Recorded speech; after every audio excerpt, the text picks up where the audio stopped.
Yar, mateys, here ye be finding the lawless seas of the Shackles. The semi-united pirate confederacy of the Shackles is one of the most fun parts of the Inner Sea region, and a place I've been excited to get to. Skull and Shackles was hands down my most fun experience as a games master, and I'm so thrilled to be bringing this region today. The Shackles Islands lie to the west of the Turwa Uplands and the Megumo Plains, and north of the Kava Lands, other regions that I've more fully explored in my Western Mwangi video. The Shackles Islands are a unique geological formation, formed from the collapse of an ancient mountain range during the Earthfall Cataclysm. They are comprised of many larger islands and small archipelagos. Eventually, a large number of settlers and pirates came to the region. These islands are now covered in a great many small ports, pirate havens, and even some larger cities. In terms of the history of the Shackles, in the details, I've already covered much of this region's history in my Western Mwangi video, because the history of the Shackles is largely shared with that part of the world, so I'll move through that portion of the video quickly so I don't retread too much of the same ground. These are the highlights, though. In the Age of Serpents, the Shackles Islands were once part of a vast mountain range that connected Mediogalti Island and Rahadum. Here was the heart of the Golgan Empire, a proud Cyclops empire that once worshipped the sky and counted themselves among the allies of the ancient Aslanti. However, before the earth-shattering cataclysm known as the Earthfall, the Cyclops fell to decadence and depravity. Today, the ancient relics of their kingdom can still be found scattered across the many islands of the Shackles. Throughout the ages of darkness and anguish, the Shackles Islands were too treacherous to inhabit, but by the time of the Age of Destiny and the Age of Enthronement, Bonuat fisherfolk from the mainland began to explore these islands and establish small villages in and around them, but they were still sparsely populated, and they remained hard to explore because the waters were rough for smaller craft to navigate. Sometime towards the beginning of the Age of Destiny, around the year -3000, another civilization did come to the Shackles, albeit only temporarily. Two competing magocracies established themselves in this time, one based in Whirlis Island, formed by the sorcerer known as Grey Whirlis, and another based in Motaku Island, founded by the sorceress Raugsmauda. Both mages uncovered the dark sorceries of the Golgan, and each attempted to harness the buried miraculous might of that crumbled civilization. In the end, however, the sorcerers failed to fully understand the power they were tampering with, as well as the possible consequences of their action. The disastrous incident resulted in the utter obliteration of Grey Whirlis, and so injured Raugsmauda that she was forced to retreat into her dungeon, where she remained crippled in a state of torpor for 7,000 years. Their respective burgeoning civilizations died out without the two of them to guide them. Starting in the early 2000s, the Taldan Empire, driven by a need to compete with the Padishah Empire, began exploring increasingly remote lands. In 2203, Taldan colonialism was fueled by a group of explorers that returned to Taldor with fanciful tales of a fountain of youth hidden somewhere in the Mwangi expanse. Over the next 500 years, Taldan settlers, using larger and more reliable ships, were able to wrest control of the few safe harbors in the Shackles from the Bonuat locals and the degenerate descendants of the short-lived magocracies now known as the Kuru. They slowly laid claim to the various islands of the Shackles. The abundance of fish, fruit, sugarcane, and timber made Taldan colonialists fat on the wealth of the land, and settlement began to increase exponentially as more Taldans, especially the untitled, those of the lower classes who could not purchase land because of the feudal system of the old world, came to seek a better life for themselves in the new one. In 2653, a Taldan trade syndicate that would eventually become the notorious and powerful Aspis Consortium reached the mouth of the Vanji River and established the city of Blood Cove. By the early 4000s, the wealthy merchant class emerging in Blood Cove and the Shackles began to grow resentful of having to pay Taldan taxes to fuel the war effort against Kadira. Piracy was on the rise, especially against the Taldan Admiralty, which would be sent periodically into the region to keep the peace. They were not the only ones feeling the pressure, though. They were preempted in action in 4081 by the Even-Tongued Conquest, the event that caused the Taldor-Cheliac split. All of the Taldan interests in the land became independent. Blood Cove declared itself an independent city-state, but the rest of the Shackles became a lawless place. Although the new empire of Cheliacs nominally laid claim to the islands, in practice they could do little to impose control over the region. The settlers there turned to piracy, and many individual free captains carved out little fiefdoms for themselves in the chaotic archipelago. When Cheliax began its own imperialist expansion in the years following the split, the Shackles were considered so dangerous that they bypassed the region altogether, and instead sailed even further south, to colonize, in 4138, the nation of Sargava, just south of the Kava Lands. This proved to be a great boon for the pirates of the Shackles, as the trade between Cheliax and its southern colony provided ample targets for their hunting. In 4512, a group of adventurers descended into the pit of Raugsmauda and discovered the petrified sorceress, now transformed into a vicious lich. The adventurers fought Raugsmauda, who fled westwards and eventually settled on a small cave-riddled volcanic island that now has the name of Raugsmauda's Reach. In 4606 came the Death of Prophecy. The Aridanites, who represented the state religion in Cheliax, found themselves suddenly without power when their deity died. The great empire entered into a bloody civil war. In the Fever Sea, something else happened as well. The Eye of Abendego, a vast whirlpool and massive permanent storm, formed just north of the Shackles and destroyed the nearby nations of Lirgin and Yamasa. The Eye of Abendego greatly reduced the trade between the Chelish colony of Sargava and the mainland, and only a year after the great storm opened up, the pirates of the Shackles realized that to survive, they would need to plunder more than just Chelish vessels. In 4607, the pirates began preying on the ships of the nearby Mbeke dwarves, a people who they had not trifled with previously. The Mbeke retaliated in force, resulting in the first of the Corsair Wars, which ran from 4607 to 4611. The war ended with a number of pirates agreeing to leave Mbeke vessels alone, in exchange for the Mbeke offering some reparations for damages inflicted on the large pirate free city of Port Peril.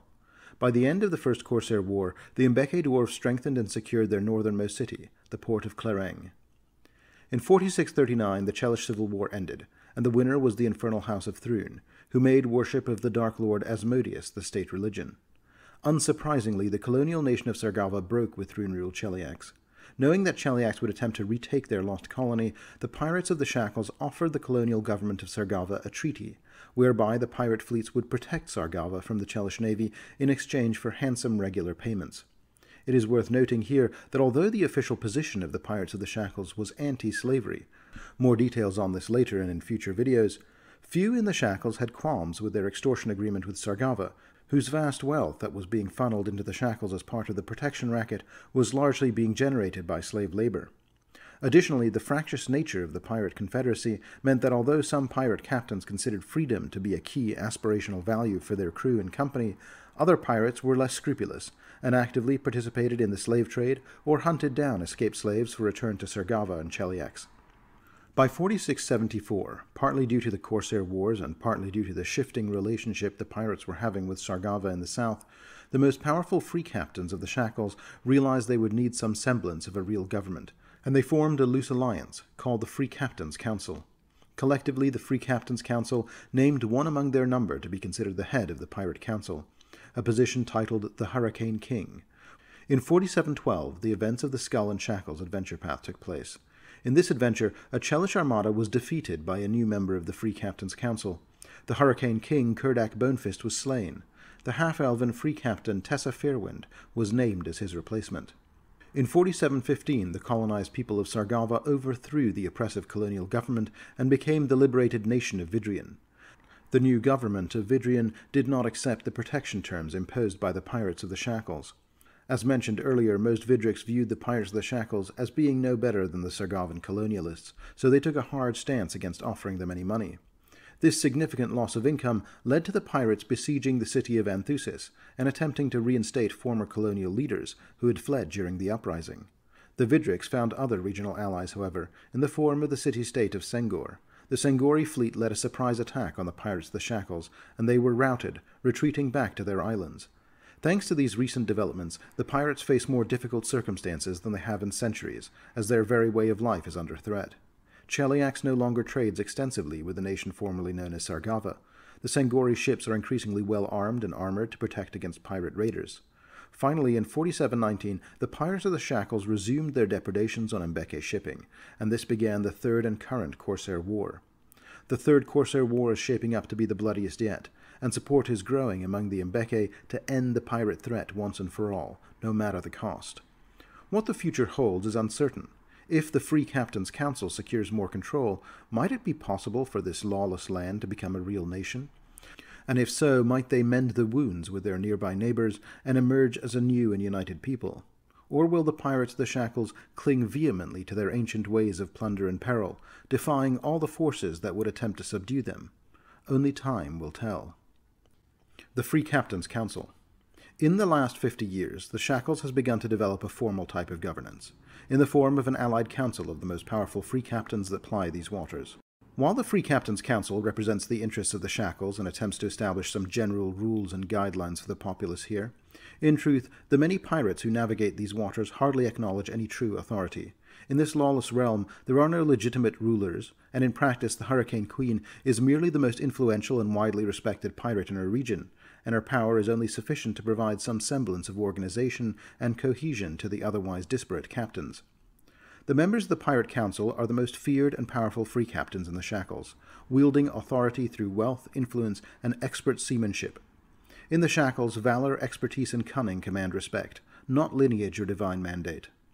Although not just anyone who proclaims themselves a pirate can gain the attention of the Hurricane Queen or secure a position on the Pirate Council, anyone with a ship can declare themselves a free captain and establish a reputation with enough cunning and luck. Some rare few declare themselves rogue captains, holding to an older way, in which the pirates of the Shackles had no council, and each captain was a law unto themselves. These rogue captains openly reject the Free Captains' Council. Free captains and rogue captains alike plunder the Fever Run with impunity, swiftly retreating beneath the protection of the storms that surge through the islands thanks to the close proximity of the Eye of Abendego.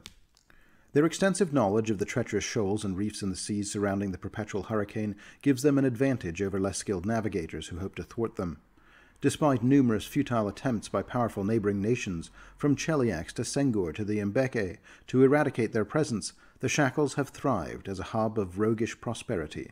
But the anti-pirate sentiment is growing, and their list of allies grows thin. The members of the Free Captains' Council themselves aren't just a collective of the most powerful pirates. Each is also responsible for the governance of a particular city, island, or archipelago.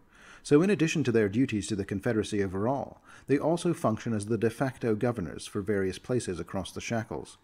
Owning such a piece of land is a requirement to join the council. And in fact, once every year, there is another opportunity to join, which is a great sea race known as the Free Captains Regatta.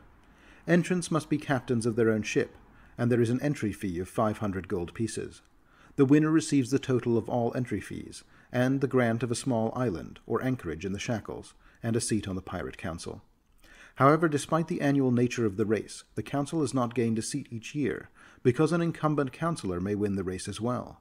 The enigmatic Master of the Gales won the regatta 5 years straight, from 4707 to 4711, and retired to become the head judge of the regatta in 4712.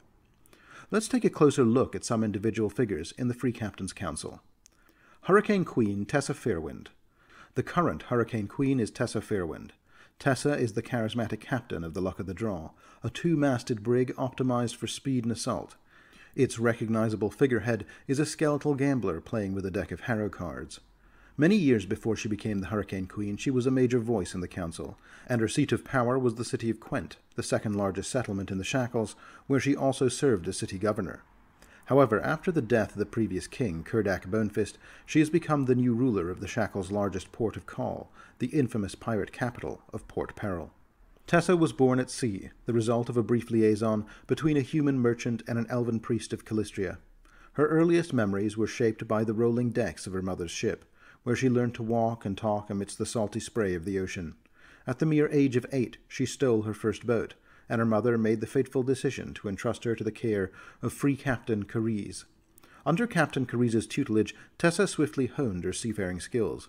At 15, she accepted a reckless dare and brazenly commandeered a Thuvian pleasure barge.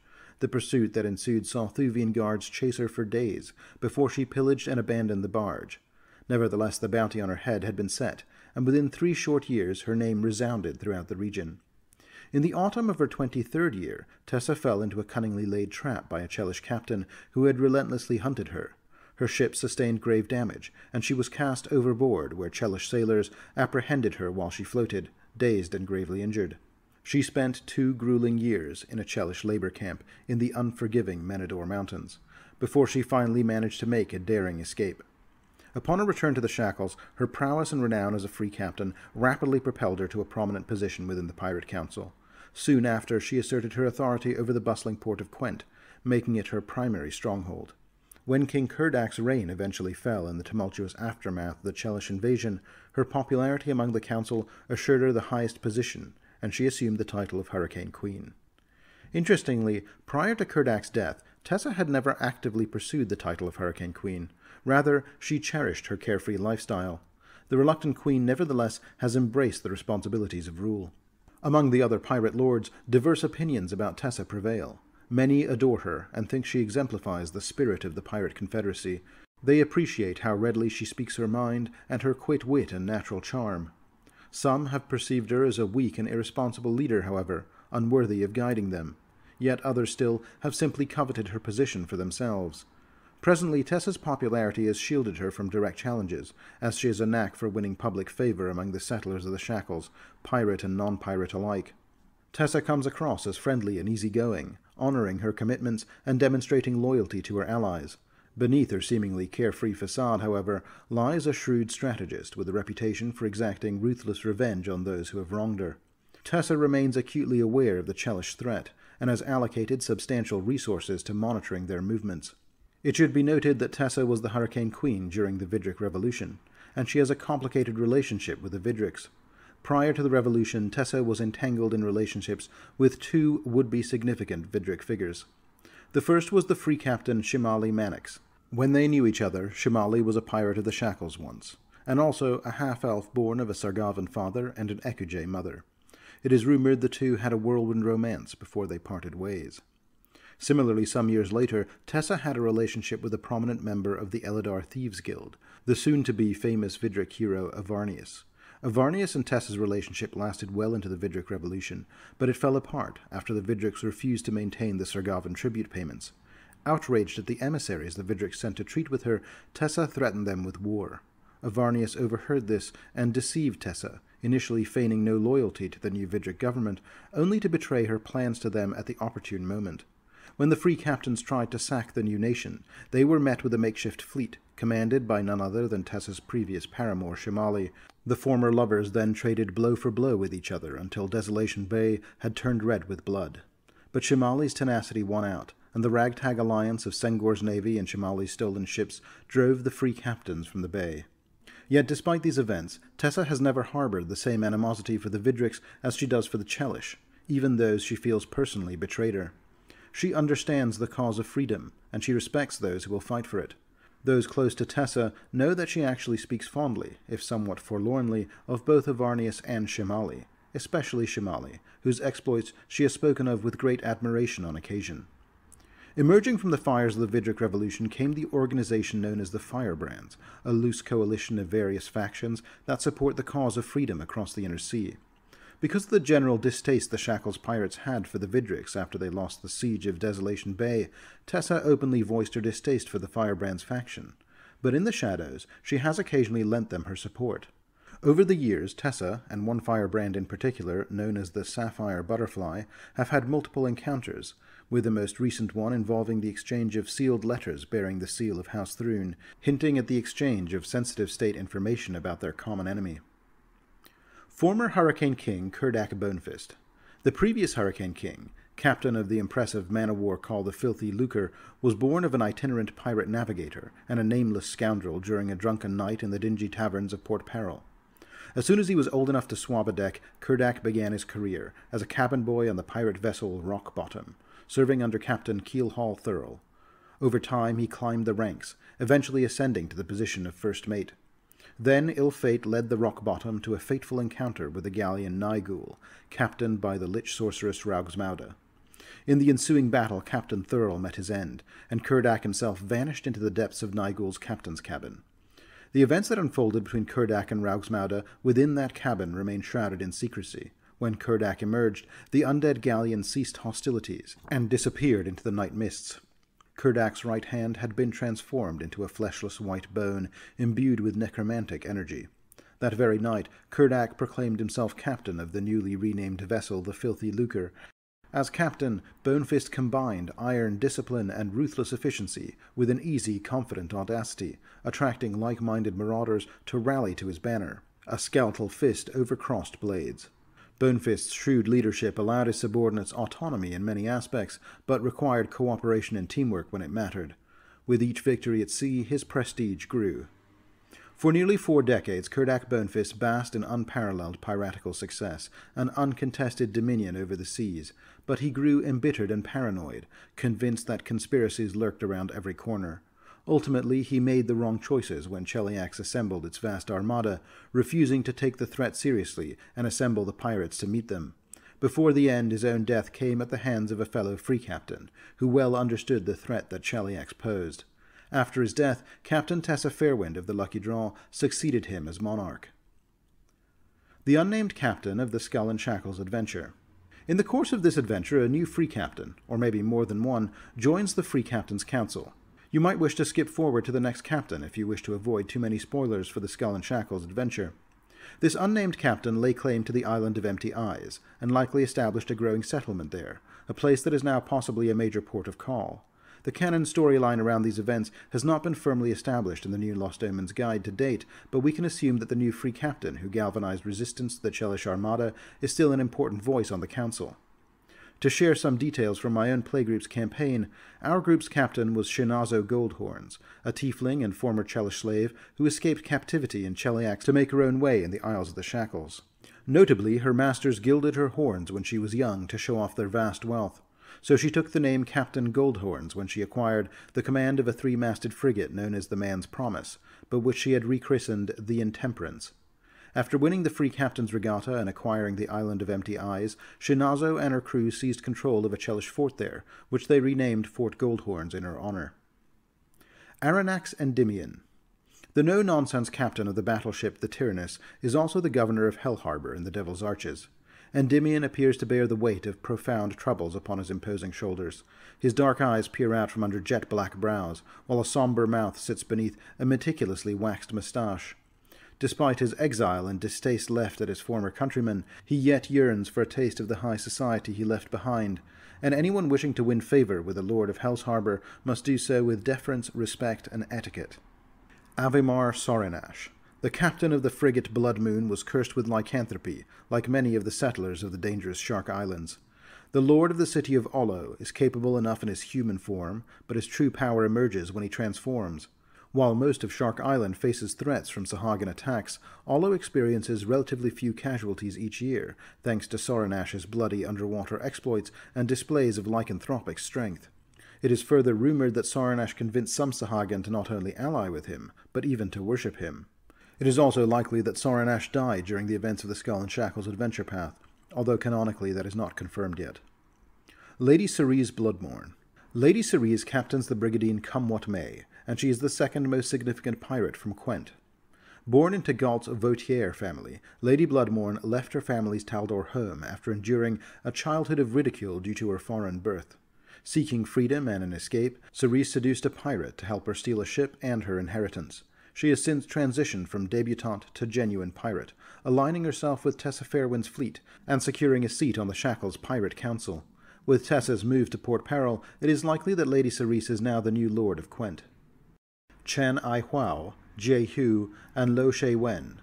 The 3 Tian lords of Shen-chu Bay captain the vessels Minata's Grace, Black Knight, and Serpent's Tongue. Together they form the wise council of 3 for Shen-chu Bay.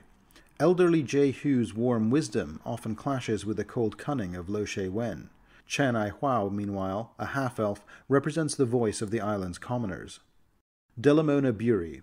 Delamona is the governor of Lillywhite, and the captain of the sloop called the Winsome Lass. Delamona and her friend Shaggard Halleck were devotees of Caden Kalian, and built a great stone temple to the drunken hero in Lillywhite.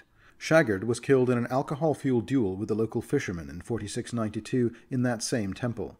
Since then, his son Little Shaggard and Bury have acted as joint pirate lords of the town. They have always been active supporters of the anti-slavery movement in the Shackles, and are likely firm allies of the Firebrands faction in the current political climate.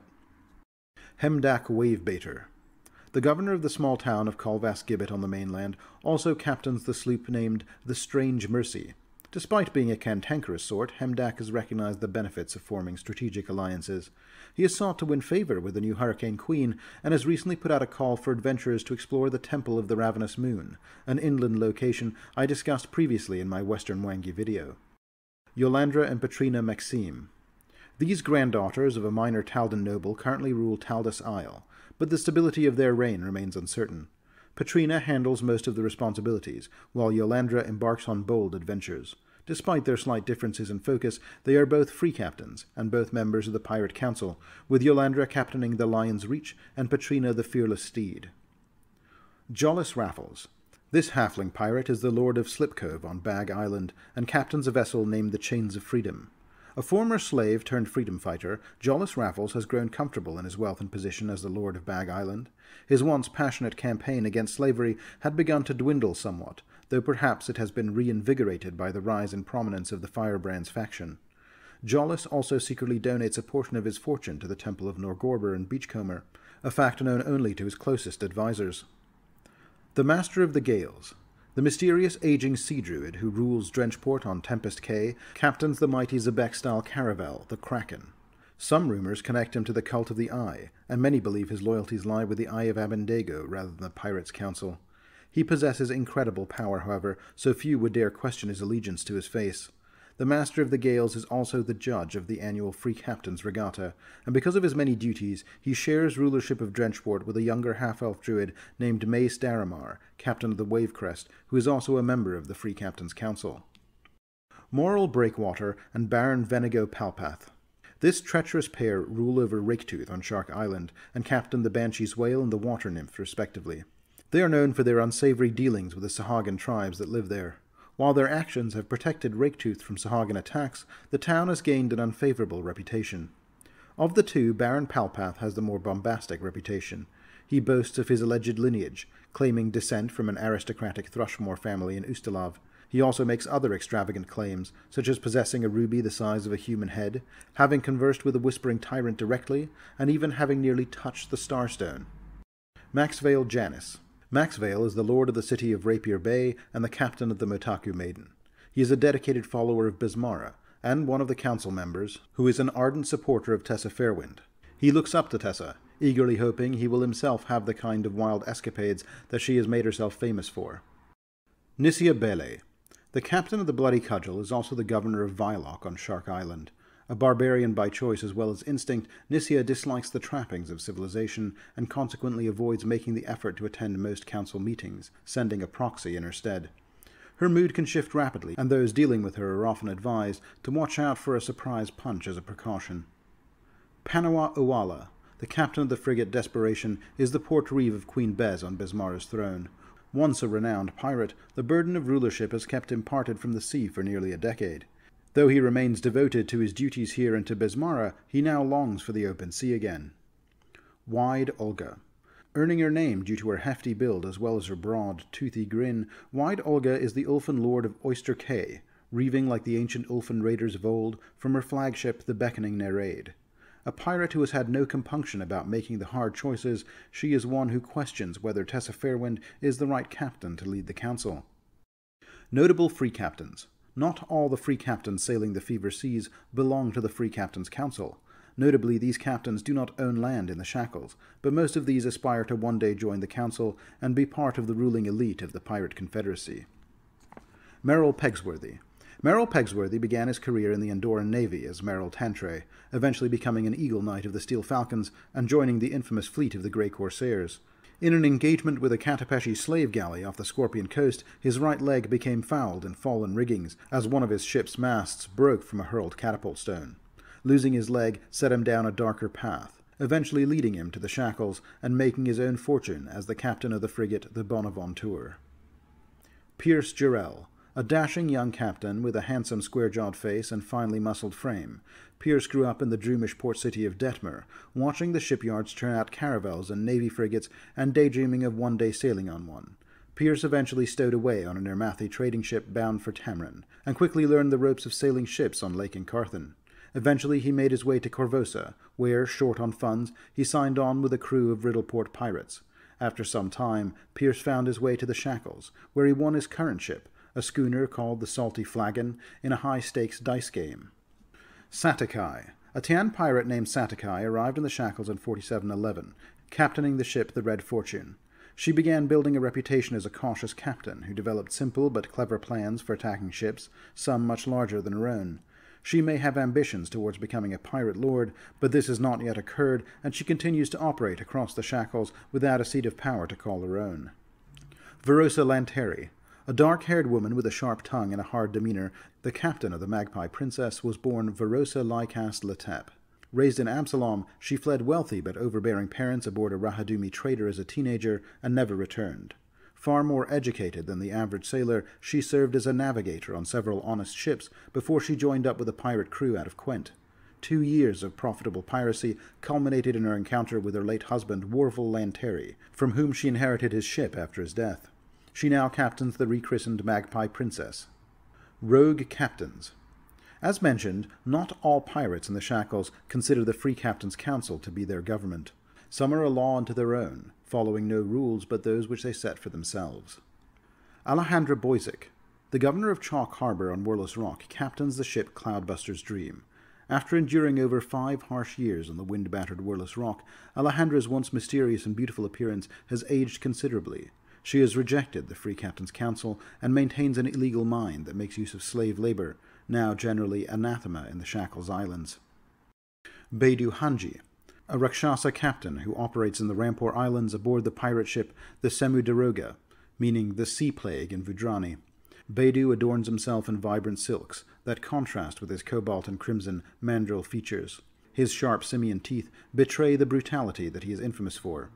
Despite the infamy of his massacres, Hanji possesses a deep appreciation for music and has sought to entice Galarian's finest performers to the Shackles through generously funded music competitions. Coldark. This dark elf was once the first mate of one of the most renowned rogue pirates in all of the Shackles, Black Eye Bembem, captain of the infamous sloop of war, the Screaming Reaver. In 4709, Coldark grew weary of the pointless savagery of the notorious Benbem, and so slit her captain's throat and took over the Screaming Reaver. Her base of operations remains Fort Benbem on Pangalley Atoll. Raugsmauda. Soon after the Eye of Abendego erupted in the north, the lich sorceress Raugsmauda emerged from the sulphuric fumes of her lair and took to the seas as captain of the lumbering ghost galleon the Naigul. It flies a black flag covered with words in the Golgan language, not spoken for millennia. Gegale Omutapura, it reads. Hope vanishes. No flag is more feared in the starlit night than Raugsmauda's, and all but the most foolish flee before it. The Shackles Gazeteer.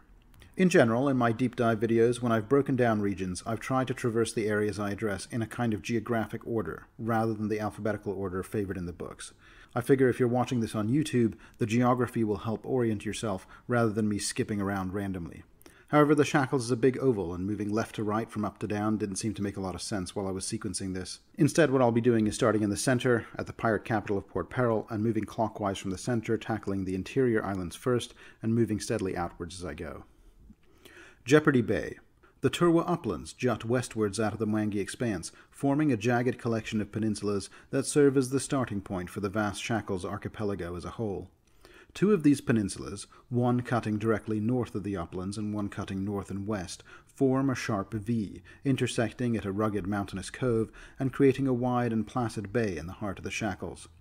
This bay is called Jeopardy Bay, and it serves as a wide natural harbor, deep enough to accommodate even the largest and most heavily laden of vessels, which made it a sensible place to construct one of the first ports of the Shackles, even though the beachfront area before the rugged mountains of the Turwa Uplands was fairly narrow. Today, this port city, now known as Port Peril, serves as the de facto capital of the Shackles Islands, and is the largest city in the region, both in terms of raw population and physical size. Port Peril is protected by high walls, and the heavily armed stronghold of Fort Hazard. Because of its relatively narrow beachfront, Port Peril also extends into the mountains themselves, through an interconnected series of natural and artificial cave systems. All manner of vices can be found in its twisting streets, and its busy markets thrive on the sale of stolen goods. Here, ships flying the national flags of inner-sea region nations are not welcome, and gain no protection. This is pirate land, and if the pirate lords wish to treat with another nation, they will meet at sea or come to you. The harbor is not just for pirates, however. Merchant vessels do dock here, and the pirates will treat freely with any unaligned merchant factions, though such visitors know the risks of berthing at the infamous pirate port. Though a chaotic pirate city like this is difficult to neatly compartmentalize, there are certain areas of the city of Port Peril that might classify as city districts. Crescent Harbor.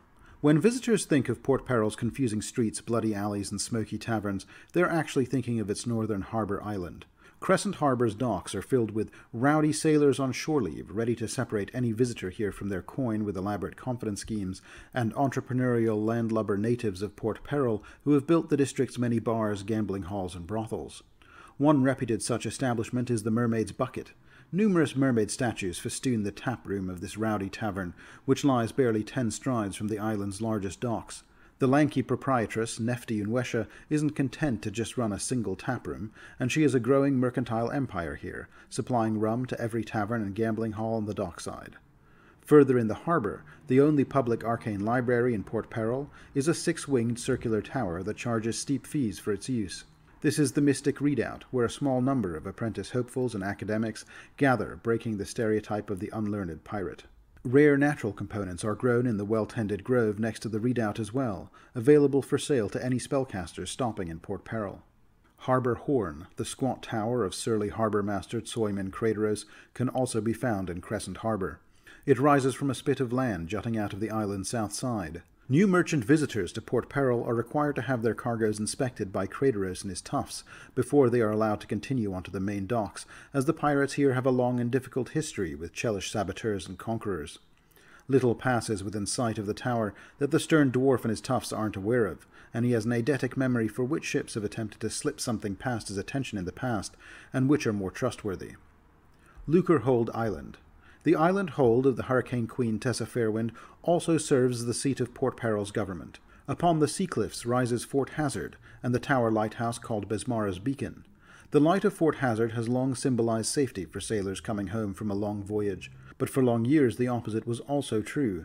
Tales tell of how the previous Hurricane King, watchful for those who gained his ire, used to snuff out the light of the beacon and watch in delight as the ships impaled themselves upon the rocky shoals. The Merchant Marina. In Port Peril, anyone engaged in selling goods conducts their trade at the Merchant Marina.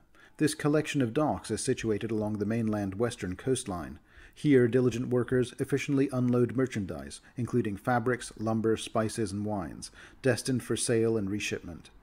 The captains of these vessels settle their various fees, fines, and taxes with the exacting merchant master Farius Jakar. This uncompromising financier has earned the marina the sobriquets of the Miser's Wharf and Pennypincher Pier. Along the lower stretch of the pier is a temple known as the Siren's Lash. Originally dedicated to Shaylin, the temple still retains vestiges of the former goddess's influence in its decor. Intricate gardens here provide shelter for exotic birds.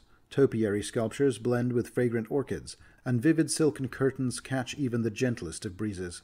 Mistress Livdana Gidrens, a charismatic half-elf, holds the position of leadership among the faithful of Calistria. Not far from the marina is the Sminsilver House, a richly decorated manor house built on a high bluff overlooking both the docks and the adjacent Scrimshaw district. This manor house is broadly regarded as the most desirable address in mainland Port Peril. Few of the mansion's more than a dozen owners have managed to hold it for longer than a few years, though, as the house has been gambled away, seized by rivals, and so on for the entirety of its existence. Eastwind. This district comprises 2 distinct wards, High Eastwind and Low Eastwind, and the residents of both become acclimated to the constant sound of wind and rain. High Eastwind resides 100 feet above Low Eastwind, with its stone houses perched securely on a promontory. Wealthy merchants erect grand estates here, profiting from the riches garnered by shipping Gurundi treasures northward and Avestinian luxuries southward. The breathtaking vistas, convenient proximity to the diversion and docks of the merchant marina, and the separation from the boisterous Crescent Harbour establish High Eastwind as the most affluent district in the city. On the new moon of Neth, the wealthy citizens of High Eastwind hold an elaborate festival here called the Skeleton Ball, in which they dress up in their best finery and disguise themselves as skeletons. Chosen each year, the Skeleton Queen is bequeathed an expensive glamoured ball gown, and the honour of naming next year's Skeleton Queen. At the end of High Eastwind sits Lachman's Folly. This sturdy coastal fortress was originally erected by the notorious pirate lord Lucane Lachman over 100 years ago, though it has changed hands many times since then. It is currently under the ownership of Zeru Faisal, a wealthy Katapeshi merchant who runs a prominent trade cartel with interests throughout the Shackles and well beyond it. Situated on tidal silt below the bluffs is the ward of Low Eastwind, which experiences an annual loss of its coastline to the relentless sea.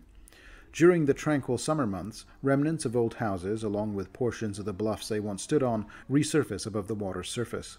Along this shoreline, you'll find a humble shrine dedicated to Gazeteer, the master of wind and waves, a deity who reigns over the destinies of every sailor brave enough to venture upon the high seas. The shrine features walls constructed from weathered driftwood and fishing nets. Father Ignalus, a halfling of advancing age, faithfully oversees this shrine and extends a warm welcome to all who follow his god, irrespective of the diverse forms of worship that may be practiced, including the reverence of the dual form of Shimye Megala often observed in the Mgange Expanse. The Scrimshaw District. Named for the significant number of skilled sculptors who call this district their home, the artisans here use imported ivory from the Mgange Expanse and whalebone sourced from the North Tack in their craft. In contrast to the sophistication of High Eastwind, Scrimshaw is a rougher neighbourhood, and the low-cost brothels and taverns of these tenements have little more than their facades to distinguish themselves from other residences. The intricately carved ivory sculptures that embellish these buildings have deeper meanings, communicating specific illicit services. For instance, 3 gulls signifies the presence of flayleaf, a shark indicates the availability of an assassin's service, and a whale suggests a fence for the sale of stolen goods. It's not all shady business in Scrimshaw, though. One notable establishment here is Kennewick Massey's popular and sizable tavern, the Cup and Rudder, which also serves as Port Peril's unofficial temple to Caden Calian. On an island just north of Scrimshaw, a solitary watchtower marks the Locker. Contrary to what some foreigners may believe, law and order does exist in Port Peril, and the Locker is the city's jail. The dreaded tidal cells on the lower levels of the facility embody every sailor's darkest nightmare. These cells lie beneath the high tide line, and when the tide rises, the prisoners, who are suspended from the ceiling by sturdy iron chains, must precariously balance on iron crossbeams to avoid plunging into the rising waters below. The head jailer, a grizzled half-orc known as Zoo Bonebleeder, takes sinister pleasure in confining unruly citizens and mutineers to the dreaded tidal cells. She goes so far as to entice the black-tipped jigsaw sharks that infest Port Peril's harbour by using bait, transforming the watery abyss beneath into a macabre spectacle. Beggarbriar. This district is situated beyond the natural stone bluffs that serve as protective barriers for Crescent Harbour, Eastwind, and the Merchant Marina, and most who live here can be counted among the most impoverished people of any of the districts I've discussed so far. So Beggarbriar becomes the final destination for hard-luck individuals, addicts, and those outcasts the pirates can no longer abide. It is not a district without its worth, however. The denizens of Beggarbriar find their livelihoods in the creation and sale of ropes, sails, and various other supplies vital to the shipping business. In this district, the air is thick with a pungent odour of boiling tar, intermingled with the noxious fumes wafting from the tanneries. Additionally, some residents are engaged in the crucial work of operating dry docks for the repair and maintenance of ship hulls. Paradoxically, despite its poor reputation and lingering stench, Beggarbriar boasts some of the most skilled shipwrights in the Shackles. Each of these shipwrights is characterized by a disposition that's irritable, ill-tempered, and prone to indulgence in strong spirits. Among them, Calindra Rain stands out as the most renowned. Calindra once plied her trade as a shipwright in Augustana before being enticed to the Shackles by the allure of wealth. With the secrets of the Andorish naval battleship construction stored safely in her mind, she bears a high bounty in her homeland, but such concerns hold little sway over her, as the free captains of the Shackles compensate her 5-fold compared to what she earned in Augustana. Beggarbriar features a couple of other points of interest as well, including the Headman's Lodge, which serves as Port Peril's unofficial embassy to the many Mwangi tribes that live along the Fever Coast or in the interior reaches of the misty-filled Turwa uplands. Another is the Dead Man's Dance Hall. At the end of the district, a natural stone arch carved by wind and waves over many centuries serves as a macabre display of piratical ruthlessness. Iron cages hang from chains here, and scavenger birds pick away at the corpses that rot therein. The Dead Man's Dance Hall, as it is called, is reserved for only the most heinous of criminals, for whom even a stay at the tidal cells below the locker is deemed too kind a punishment. The Knotworks. The pirate capital quickly outgrew the small size of the natural harbour's beachfront area, and entrepreneuring settlers began to make use of the natural cave systems in the imposing bluffs. Today, dug directly into the mountains, a network of intricate tunnels winds through the rock, harbouring countless merchants who yearn to escape their subterranean existence and open shops in prosperous High Eastwind. Such is not always an unreasonable aspiration either. The stable temperatures and humidity here render these caverns ideal for use as warehouses, and many merchants have made their fortune in the knotworks. Despite the cool and the shelter from the elements, residing within these tunnels is a prospect those who live here wish to outgrow. There are also disturbing tales about creatures emerging from certain tunnels, kidnapping lone wanderers, and disappearing through secret paths in the dark. The only way to enter Port Peril by land is through the knotworks as well. Those that reach Port Peril's walled eastern gate, opening into a small community called the Saltfish Camp, must then navigate a twisting, poorly lit and poorly marked series of passages known as Lubber's Lurk to reach the rest of the knotworks. Most prefer to simply take a dinghy. Beyond Port Peril, Jeopardy Bay has a few other points of interest. Just east along the bay from Port Peril lies Colvass Gibbet. This smaller port was established by Captain Colvass of the sloop of war, the Island Wench. This settlement's inception coincided with the year of the first Pirate Council's election. Colvass was a merciless pirate, and he used the port as a strategic base for his modest fleet. However, fate caught up with him, and he was eventually pursued and captured by adversaries.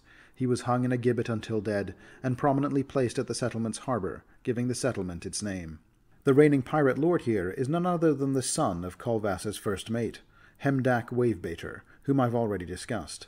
The town itself is hard to spot, concealed a short distance upstream along a broad river that eventually spills out into the open sea.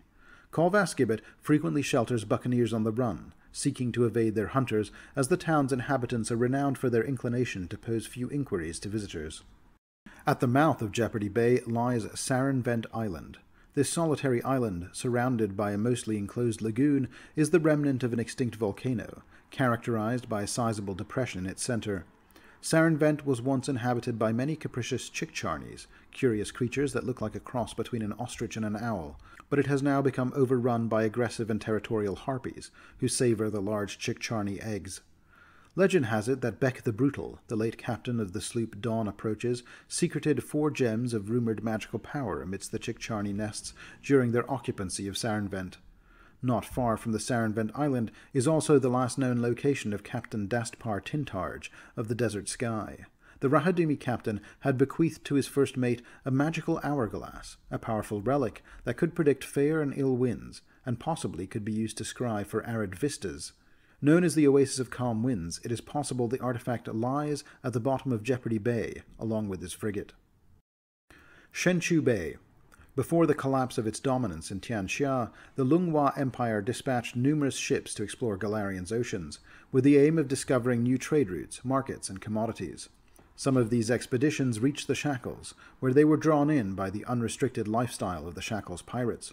Consequently, many crews mutinied, and these newly liberated sailors wholeheartedly embraced the freedom of the seas. A pirate stronghold emerged on an island between Dahak's Fang and the rocky shores of the mainland, which they christened Shen-chu Bay, a name derived from the Tien word for freedom. A significant portion of Shen-chu Bay's inland interior is swampy, an ideal for rice paddies, and to this day rice and fish remain dietary staples for the islanders, and Shen-chu is almost entirely self-sustaining. The island is governed by an elected council of free captains known as the Wise Council of Three, Chan Ai Huao, Jie Hu, and Lo She Wen, all 3 of whom are considered members of the Free Captains' Council, and whom I've already discussed. Cho Tzu, the primary settlement of Shen-chu Bay, is built around a large triangular harbor. 2/3 of the harbor comprises docks where Shen-chu pirate vessels and merchant ships moor, while the remaining third hosts a veritable second city, a floating settlement consisting of over 200 Tian Sings, descendants of sailors from Zhou Piabo, the floating city of Minata. These clannish individuals rarely set foot on solid ground, and offer various services from fortune-telling to midwifery. While the majority of Cho Tzu's population is composed of Tian Sings, a substantial number of expatriate Tengus reside in makeshift neighborhoods on the city's northernmost side. These Tengus are a common sight throughout the Shackles, serving as jinx-eaters on many pirate ships. They escaped Imperial Lunghua long ago in pursuit of freedom, and are happy here, no matter how modest their lives may seem from the outside. Haigyu-wan is another Tian settlement located on the northeastern peninsula of the island, and it acts as a base for the ships patrolling Shen-chu Bay's northern coast, guarding against the looming threat of nearby Dahak's Fang. Attacks by devotees of the dragon god's cult are frequent, featuring crude watercraft assisted from above by wyverns and other flying reptiles. Motaku Island. Motaku Island is the largest island in the Shackles, and also boasts the greatest geographic diversity of any other individual island as well. Despite hosting 4 thriving settlements along its northern and western shores, the majority of the interior remains an untouched wilderness. The Chenog rainforest dominates the northern region of the island, while the southern and eastern coasts are veiled in marshy rivers, forming the Karsul swamplands. The Pago Peaks are a stout mountain range that cut across the island, and they are surrounded by the lower fog-covered Takalak Hills. In the jungles, massive monuments, crumbling obelisks of black stone, line the Ravensfoot riverbanks, the only evidence the island features of possible connections to the old empire of the Golgan. In the swamps, Foath gremlins and Vodianoi tribes infest the northeastern marches around the pit of Raugsmauda. The Lukwata-infested Glittering Lake lies at the center of the vast swampland, named for the unproven legends of pirate captains submerging entire chests of gold into its murky waters. The mountains and hills of the island are stalked by lions and manticores, who prey on the abundant and large Motaku goats. The copper dragon Rokier is said to have his lair in the central foothills just below the mountains, a dragon I discuss in more detail in my first dragon creature feature video. Finally, according to the recently disappeared fisherman known as Old Jeffrem, a powerful Algolthu is said to lurk in the deep waters between Motaku and Bag Island. The 4 major settlements of Motaku Island are as follows. Bogsbridge. The marshy wetlands encompassing the modest harbour of Bogsbridge might, at first glance, appear wholly unsuitable for settlement, but Captain Falgood Bowles of the brig Bitter Wind believed that Besmara herself had chosen him to build his town amid the seemingly inhospitable bogs.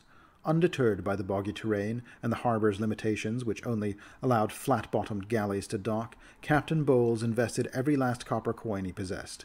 He hired carpenters and stonemasons to erect a pier, a warehouse, and a 2-story inn that he named Besmara's Favour. For 2 years, Bowles and his wife were the sole inhabitants of the settlement, even as the marsh gradually filled the harbour with silt. Then Bowles stumbled upon a unique breed of snail in the surrounding marshes that produced a rare purple dye. This discovery transformed his fate, putting Bogsbridge on the map.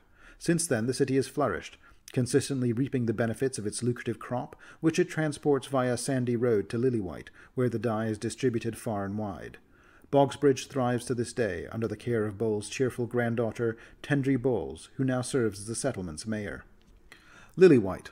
Founded by devotees of Caden Kalian, the town of Lillywhite remains a haven for the deity's pirate worshippers. One of the founders, Halleck, was killed in a duel, but the other founder, Delamona Bury, remains the town's governor, and is also a member of the Free Captain's Council. The town uses large wooden bridges to connect the mainland to 3 small islands jutting out from the natural harbour. In a clearing on the largest of the 3 islands, a 15-foot-tall wooden statue of a grinning man armed with a rapier, hoisting a mug into the air, greets visitors and citizens alike. As might be guessed, one of the town's main attractions is its stone temple of Caden Kalian. This large building is clearly marked as a temple, but also serves as a functioning tavern. It is well maintained and always freshly painted. The doors of its broad doorway are held open with wooden pegs hammered into the ground, and there's never been any indication that these doors have ever closed since opening. The only larger structure in town is God's Revel Inn, a 2-story building made of old but sturdy wood that serves to host the town's many visitors.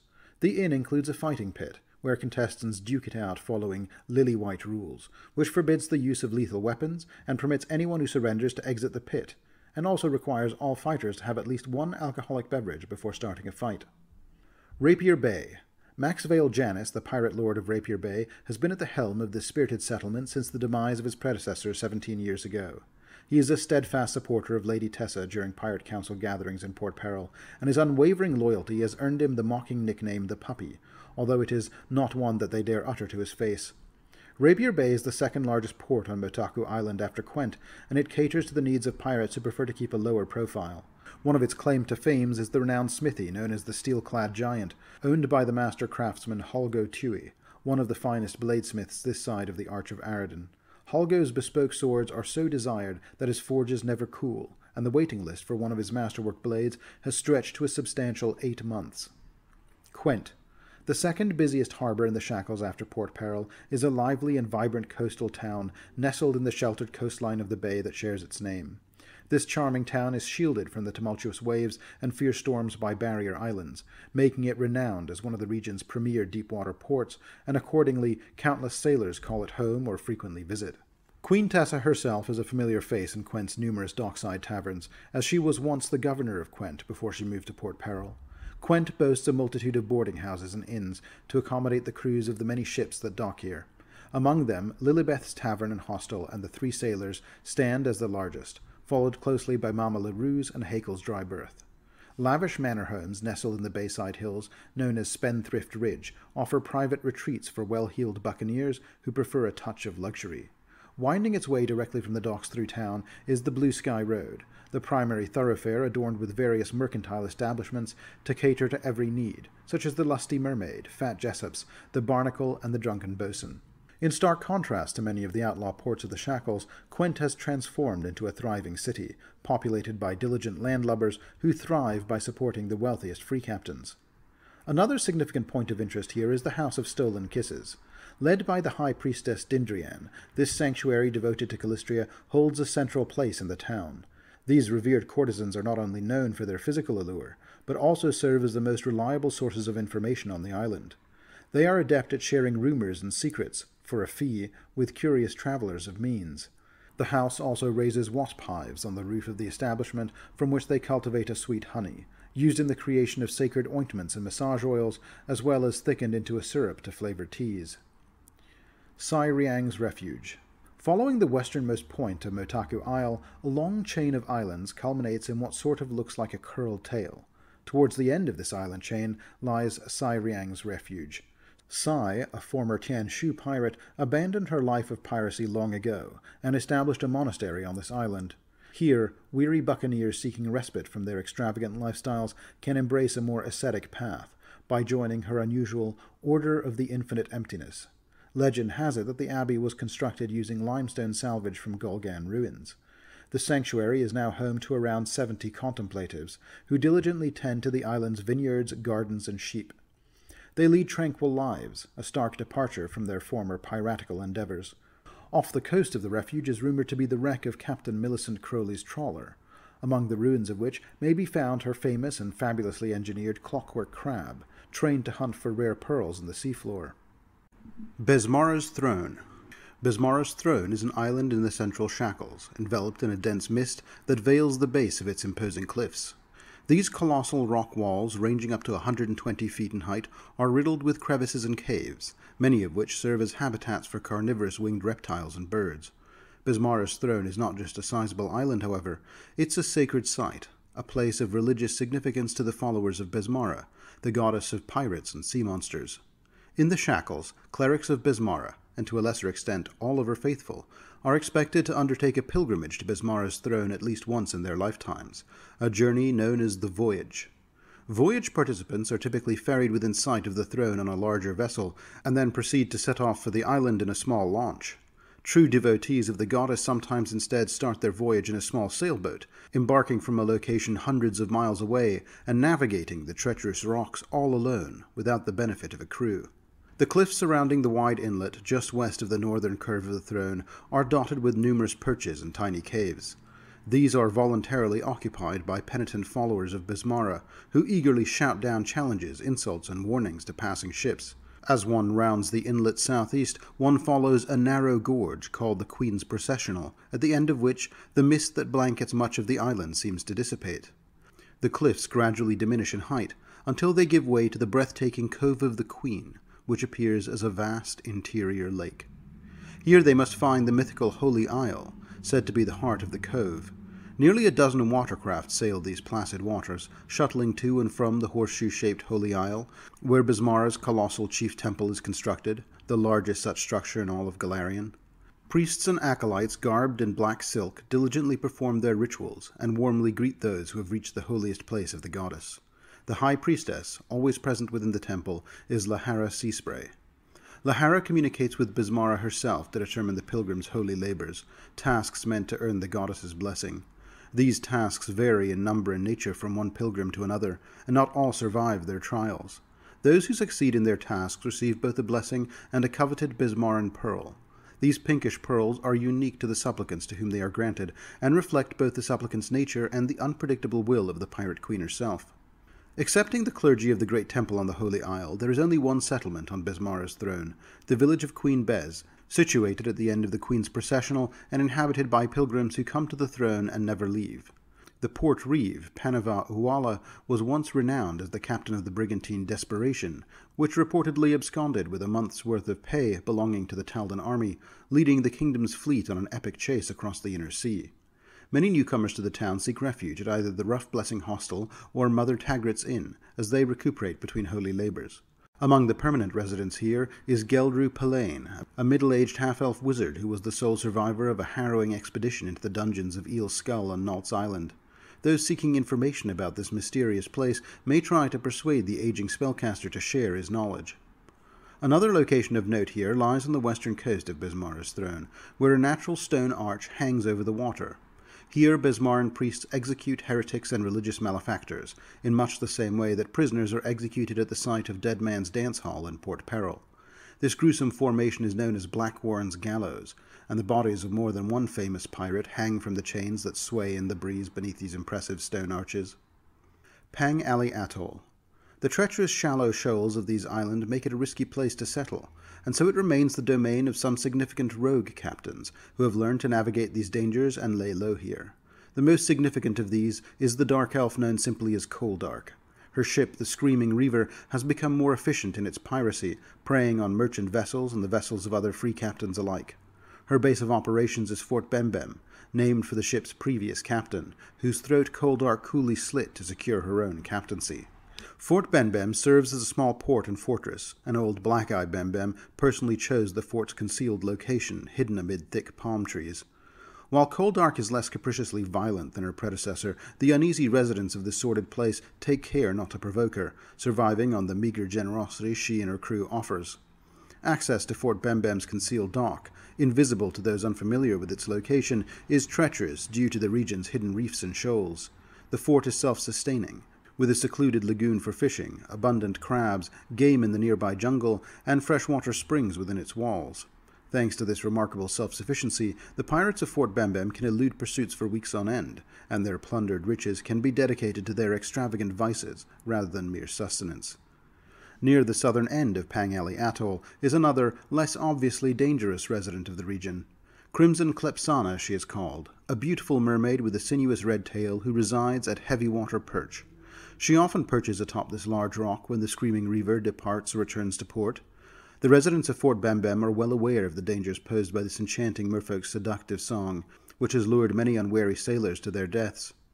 A final point of interest here includes the Wailing Cave, a partially submerged cavern avoided by the island's residents, who claim it is haunted by the vengeful spirit of Black-Eye Bembem. Recent incidents involving sailors speaking ill of the unloved buccaneer and subsequently being found strangled to death in their beds have only added to the cave's sinister reputation. Shark Island. After Motaku Island, the second largest island in the Shackles is Shark Island. As the second largest landmass within the archipelago, Shark Island was initially a favored destination among buccaneers when they first established their foothold in the region. Its appeal lay in numerous concealed deep-water ports, abundant sources of fresh water, and diverse game readily accessible near its shores. Furthermore, its treacherous reefs, hidden coves, and sandbars provided an ideal refuge, making it an insurmountable challenge for even the most relentless pirate hunters. Yet with the arrival of the Sahuagin, the fleeting prosperity of Shark Island became evident. This aquatic warrior race initially came to inhabit the submerged caves along the inlet leading to Moke Harbor. Over the past 2 centuries, their presence has expanded significantly, particularly along the stretch aptly known as the Sahuagin Coast. While the larger settlements of Ollo and Raketooth have had sufficient fortification to endure the frequent raids by the shark-toothed invaders, the dozen or so smaller settlements around the island have all been destroyed, with only 2 small settlements, Blackblood Cay and Vilelock, still clinging to tenuous survival.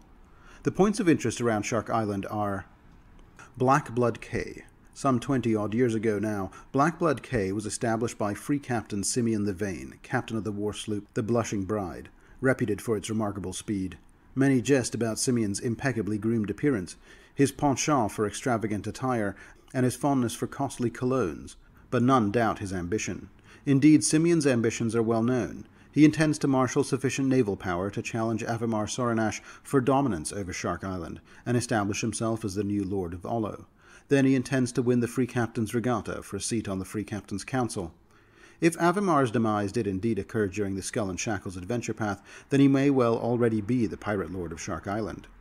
Blackblood Cay stands as a small makeshift town, offering berths for only 6 ships at any given time. Among the notable citizens of Blackblood Cay is Arkel Kruget, the Kellid bartender of the seedy tavern Fallen from Grace.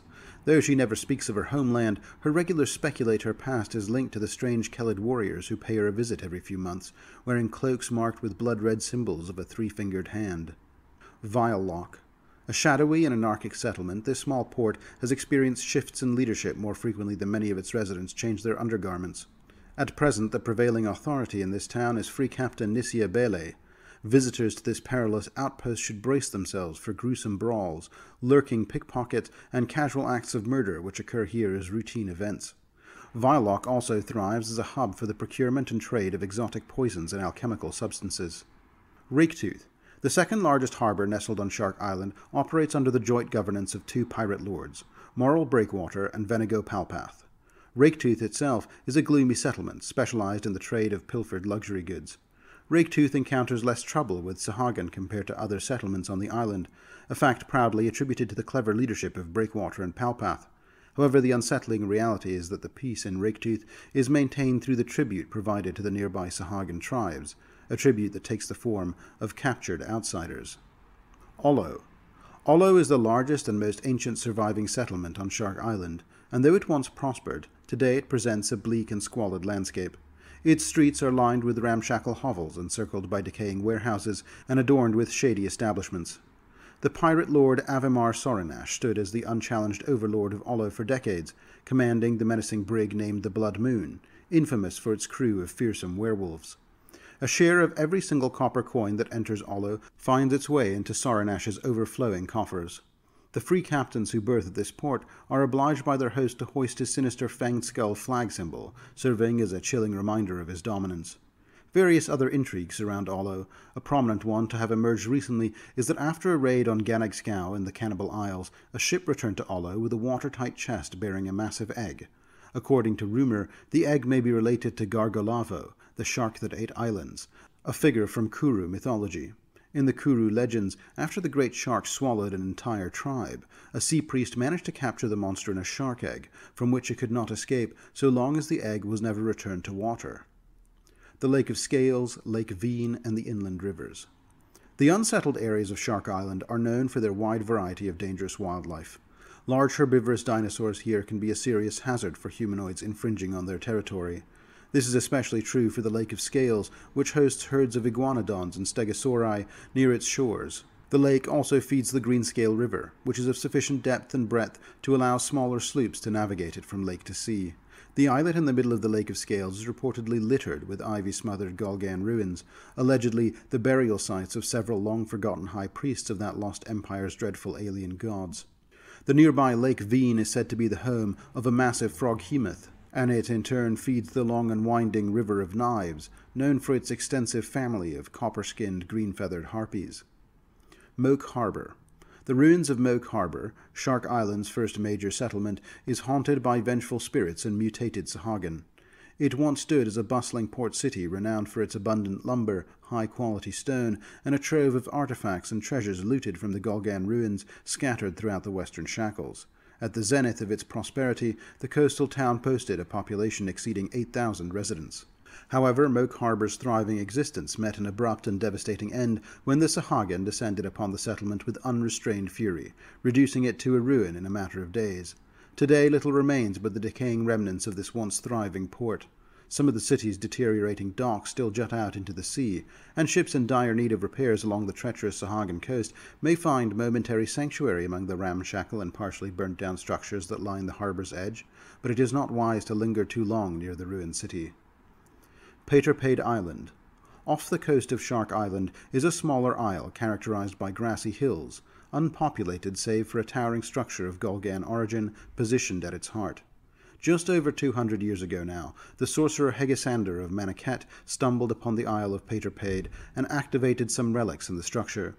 The entire island abruptly detached from the fabric of reality. It began to flicker across the multiverse. Pathfinder resurfaces in the Shackles only once or twice each year, remaining visible for no longer than a day or two before vanishing again, bound for another capricious destination. Those who make landfall on Pathfinder's shores during its fleeting appearances, and who are unfortunate enough to fail to depart before the island's disappearance, are never seen or heard from again. Nalt's Island. The saga of smuggler Nalt Tarbrow's meteoric rise to power, subsequent descent into madness, and ultimate self-immolation is a tale well entrenched in the annals of the Shackles. Even though these events transpired almost a century ago, the very mention of the island bearing the smuggler's name continues to evoke fear. The foreboding fortress of Eel's Skull was once ruled by the infamous pirate Lord Nalt, and it still looms defiantly over the edge of a sheer cliff on the northern stretch of the island's eastern shore. Constructed over Golgan ruins, some ancient curse bound within the ruins might have driven Nalt to set himself and his fortress on fire. To sailors passing nearby, its ruined visage remains an ominous reminder that untold riches lie concealed within the forsaken halls and subterranean passages of the accursed stronghold. Numerous adventurers, including 3 separate expeditions sponsored by the Pathfinder Society, have set forth to explore Eel's Skull. Recent rumors suggest that some parties even managed to access the labyrinthine layer's sealed dungeon levels. However, only 2 adventurers are confirmed to have emerged from the dreadful dungeons alive, both irrevocably transformed by the ordeal. Neither medical treatment nor magical intervention could fully restore their health or sanity. Other points of interest on the island include the Lake of Dead Dreams, a place shunned by the island's native giants who steer clear of its brackish waters and the surrounding Golgan ruins. It is whispered that the ruins are haunted by the specters of the vanished empire, and the giants claim that anyone who drinks from the lake is plagued by nightmares forever after. Another is Whirlpool Rush. Some sailors, seeking to skirt the perilous waters of Shark Island to the east, brave the straits between Redbow Isle and Nalt's Island. Many of them come to regret their decision, however, as they often meet their demise beneath the relentless waves of the whirlpools, a fate hardly preferable to the Sahagan-plagued waters they sought to avoid. The whirlpools here are believed to be generated by a pair of Charybdises, immense, spiny, blubberous monsters plated in hard chitin, large enough to swallow smaller vessels in their entirety. Off the western coast of Nalt's Isle lies Redbow Isle, a small jungled island that serves as the home to an aggressive tribe of vegapygmy plant creatures. Emerging from their caves, these diminutive creatures launch attacks against any ships that dare traverse the nearby straits. They emit strange, eerie clicking sounds as they drive unwary crews towards the churning vortex beneath Whirlpool Rush on the far side of the strait. Kepre Dua. As discussed in my Elven Ancestry Guide video, the Elves of Golarion hail from a kingdom called Severian, on another world, and they came to Golarion by way of the Ayadara, or Elf Gates. Their original kingdom was a woodland realm, and their chief nation on Golarion, Keonin, is likewise a temperate, forested kingdom. These original elves, the Ayudine, find no allure in the ocean and prefer solid ground and woodlands. However, as we know, during the Earthfall Cataclysm, many elves remained in Golarion during the Age of Darkness, and these elves eventually adapted to many unusual climates and environments not natural to the original elves. Some became jungle elves, some became underground dark elves, or icy Arctic elves, or nomadic desert elves. Some that lived along the shores and rivers became aquatic sea elves. But among the rarest breeds, the Ocean Elves, as they are called, became sea reavers, a unique elven people that adopted a piratical lifestyle. These Ocean Elves love the crash of waves and have keen instincts for shipbuilding and sailing, and they are among the most rare subbreed of surface elf in Golarion. They typically display fearlessness, individualistic tendencies, a wild disposition, short tempers, and a propensity to take offense easily. They often drift from one pirate crew to another, rarely remaining under the leadership of a single pirate captain for more than a year or two, as they tirelessly pursue some ineffable and unconscious goal that perpetually eludes them. Finally, some enigmatic compulsion inexorably leads them towards the islands of Kepre Dua, the small homeland of the Ocean Elves in the Inner Sea. The Ocean Elves have only one major settlement, Elendruin Harbour, a settlement founded by Kala Raingold, an elven reaver who wields both the occult power of witchcraft and the divine power of a cleric of Calistria. Much like her kindred Ocean Elves, she flitted from crew to crew as her whims dictated. However, upon setting foot on the island that would eventually become Kepre Dua, a miraculous transformation overcame her. Leading her to adopt the title of Queen Kala of the Vale, she founded the city of Elendruin Harbour. Her voice called out to her kindred.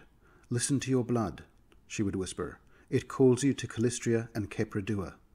The disparate Ocean Elves rallied under her pale blue banner. In an astonishingly brief span, Elendruin Harbour burgeoned into a thriving port. It soon boasted the largest population of Ocean Elves in the world, and even occasionally drew adventurous Ayudine or other elves to its shores as well. The town itself became a vibrant tapestry of colours, deeply devoted to both the piratical lives of its inhabitants and an unabashed worship of the goddess Calistria. Non-elven vessels are permitted to dock in Elendron harbour and engage in trade with the town. However, the inhabitants strictly prohibit any non-elves from disembarking on the island itself. Trespassers face severe punishments, including hefty fines, exile, and in the most extreme cases, executions. While these acts of retribution extend to all intruders, the penalties for those of mixed blood are strangely often even more severe, much to the dismay of half-elves who wish to visit. Some have learned that Queen Kala's abrupt conversion to an ideology centered on elven purity stems from her discovery of an ancient ruin known as the Obelisk of Wonders on a nearby island. Kala maintains that this monument, believed to be a remnant from the Golgan civilization, serves as a divine beacon for her goddess, bestowing upon the witch regular revelations. Nonetheless, doubts have begun to surface regarding Kala's judgment, even her sanity, and a small but steady stream of defectors have begun to leave the island behind. Many are troubled by Queen Kala of the Vale's unpredictable nature, while others are eager to explore the Obelisk of Wonders and the surrounding ruins that catalyzed her transformation. But Kala has thus far gone to great lengths to safeguard the exact location of the structure. The island's remaining terrain is blanketed by lush jungle, teeming with abundant game and sources of fresh water. Reports also suggest the presence of fey creatures, their forms also strangely altered by the obelisk's influence. Just east of Kepre Dua lies the Ungoro Plate. This sprawling expanse of flat beige rock may appear unassuming to passing ships traversing the route from Bag Island to Quent. However, the true marvels of this islet reveal themselves once one peers beneath the waves surrounding the colossal stone. The rocks, which extend over 40 feet above the ocean surface, conceal a hidden secret. It is hollow. Within the hollow chamber, a luminous globe of radiant blue light hovers near the upper reaches, while towering walls adorned with magical crystals scatter the orb's luminescence throughout the cavity. Any endeavor to dislodge the orb or tamper with the crystals invariably results in severe burns to the intruder's flesh. Scholars of the Shackles postulate that this stony chamber may have once served as a meditation sanctuary for an aquatic civilization long lost to the annals of history. Just northwest of Ungoro Plate lies the rumored last location of the cursed figurehead of the Ravaged Dawn. The skeletal figurehead, carrying a spiked cutlass, was said to have caused nearly every officer aboard the Ravaged Dawn to be mysteriously slain near the ship's bow, before it was finally thrown overboard. Some believe the cursed figurehead may have some value to the right buyer. Bag Island. Bag Island sits at the center of the Shackles, and has the region's largest halfling population. The tragic history of these inhabitants dates back to the Chelish Empire's practice of halfling slavery. The island's lord, Jollis Raffles, originally hailed from Cheliax, and was forced into servitude aboard the Chelish galleon the Fiend of Waves. Disenchanted with his homeland, Raffles incited a mutiny among his fellow halflings, leading to their freedom and the renaming of their captured vessel to the Chains of Freedom. Rather than returning to the nation that had stripped them of their liberty, Raffles and his comrades embraced the pirate's life, while also championing justice. Bag Island, which had long been a refuge for small pirate fleets, transformed into a proper settlement when Raffles and his allies settled there. It quickly became the unofficial halfling haven of the Shackles, welcoming individuals of all races who shared a passion for freedom and justice. Bag Island is quite large, counted as one of the 10 largest islands in the region. Despite the seemingly peaceful plains, rolling hills, and sandy shores on the island's south, the terrain becomes rugged and punctuated with pockets of dense rainforest towards the island's interior. The Libera River, which meanders through the island, is shaded and sluggish for most of its course, nourishing hot, marshy regions inhabited by venomous snakes, oversized insects, and giant amphibians. Rumors abound of a black dragon lurking in the wilder reaches, while legends of buried treasure out there often lead adventurous souls to embark on treasure hunts into the dangerous interior. Slip Cove. Once a humble fishing village with only a wharf and a couple of small warehouses, Slip Cove has transformed into a full-fledged pirate haven under Raffles' leadership, making it the largest settlement on Bag Island. To dock in Slip Cove, free captains must pay a substantial tribute to the halfling and adhere to the Bag Mandate, a set of directives outlined by Raffles himself. While the city lacks traditional law enforcement, the community takes it upon itself to enforce the Bag Mandate's punishments for those who violate them. Raffles resides in a grand mansion overlooking the town, and he has mostly relinquished the seafaring life, delegating his responsibilities to trusted subordinates. He does, however, make the effort to convene with the other free captains of the council in Port Peril when Queen Tessa puts out the call. The 5 bodies of water located northwest of Slip Cove are called the Crater Lakes, and are believed to have been formed when a cluster of meteorites fell from the heavens centuries ago. Legend has it that ghostly remnants from this celestial event now haunt the lakes. Rum Butter. Situated in the southernmost part of Bag Island, Rumbutter is a sprawling, hilly farming community, famous for its extensive apiaries. Rumbutter honey is highly sought after throughout the Shackles and Sargava.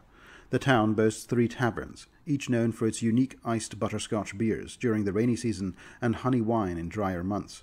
While Rumbutter has been recognized as a place of peace and freedom within Bag Island, a series of grisly deaths among herders' livestock here has sparked recent discussions of an organized werewolf hunt. Beachcomber. The second largest settlement is a town on Bag Island, also primarily inhabited by halflings, but also surprisingly housing numerous liberated half-orcs as well. Despite its inviting name, Beachcomber is known for its rowdiness, and serves as a magnet for shady characters. The town's worst-kept secret is that a temple to Norgorber lies hidden in plain sight in the north of the town, and it has been growing increasingly bold. Rumors circulate about secret tunnels beneath the temple, leading to an extensive catacomb network beneath Beachcomber. While Jollis Raffles' law guarantees religious freedom, most Norgorber worshippers keep their faith concealed. Captain Antal Armskeep and First Mate Black Naria of the raiding caravel the Darkbow, both devotees of Norgorber in his thieving guise as Lord Blackfingers, are known to actively hunt and destroy any ships rumored to be carrying slaves. Dahak's Teeth. Dahak's Teeth is a cluster of 3 large islands. The largest of the 3 is Dahak's Fang, which is also in effect bifurcated into 2 by a long narrow gorge called the Fellhope Canyon that separates the East Fang and the West Fang. The other 2 islands are situated east of Dahak's Fang. The smaller northern one is called Dahak's Horn, and the larger southern one is called Dahak's Tooth. Of the 3, only this last one has an active pirate settlement, the port of Yelago Wharf, situated in Leatherwing Bay. There are other, more dangerous settlements in these islands as well, which we'll get to shortly. But the reason so few pirate ports have been built along the shores of these large and fertile islands is because of the great terror that dwells at the northern end of the West Fang. This is the home of Ashak the Annihilator, an ancient red dragon and a devoted disciple of Dahak himself. Ashak came here 5 centuries ago and destroyed or drove off the pirates who used this part of the archipelago for shelter. Then she established a base from which to lure unholy adherents to her destructive faith. Points of interest here include the Dragon's Gullet. Ashak, like many elder dragons, spends much of her time gloating over her precious treasure hoard, which lies deep within an expansive tunnel known as the Dragon's Gullet. The gullet's entrance is a cave mouth hidden at the bottom of Lake Rogshrag. Only the most resilient creatures can withstand the heat at the bottom of the Dragon's Gullet, though those who do manage to endure may just find Ashak's extensive cache of gold, jewels, and ancient artifacts, if she is not present herself, that is. Fellhope Canyon and the Sanctum of the Sorrowmaker. Because of the presence of the Great Red Dragon and the Dragon Cult in the area, Fellhope Canyon has earned its reputation as a legendary destination for reckless and thrill-seeking pirates who possess more bravery than common sense.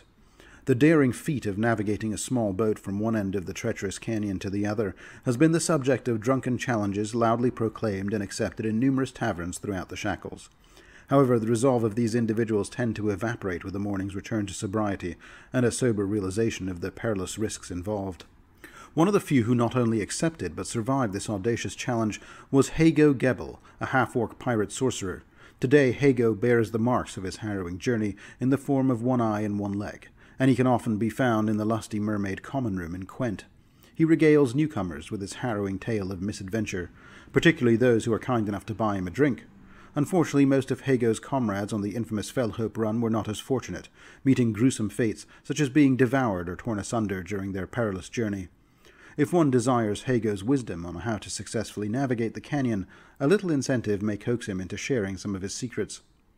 Strategically positioned high on the western cliff face, providing a commanding view of the entrance to Fellhope Canyon, is the primary entrance to the Sanctum of the Sorrowmaker. This complex, with its intricate labyrinthine caves, serves as a home for Ashak and her lieutenants, the 2 umbral dragons Borshagat and Unguliatusk, as well as the black dragon Meshupalax. Deep within this labyrinth lies Ashak's throne room. Here, humanoid supplicants come to beg for her favor.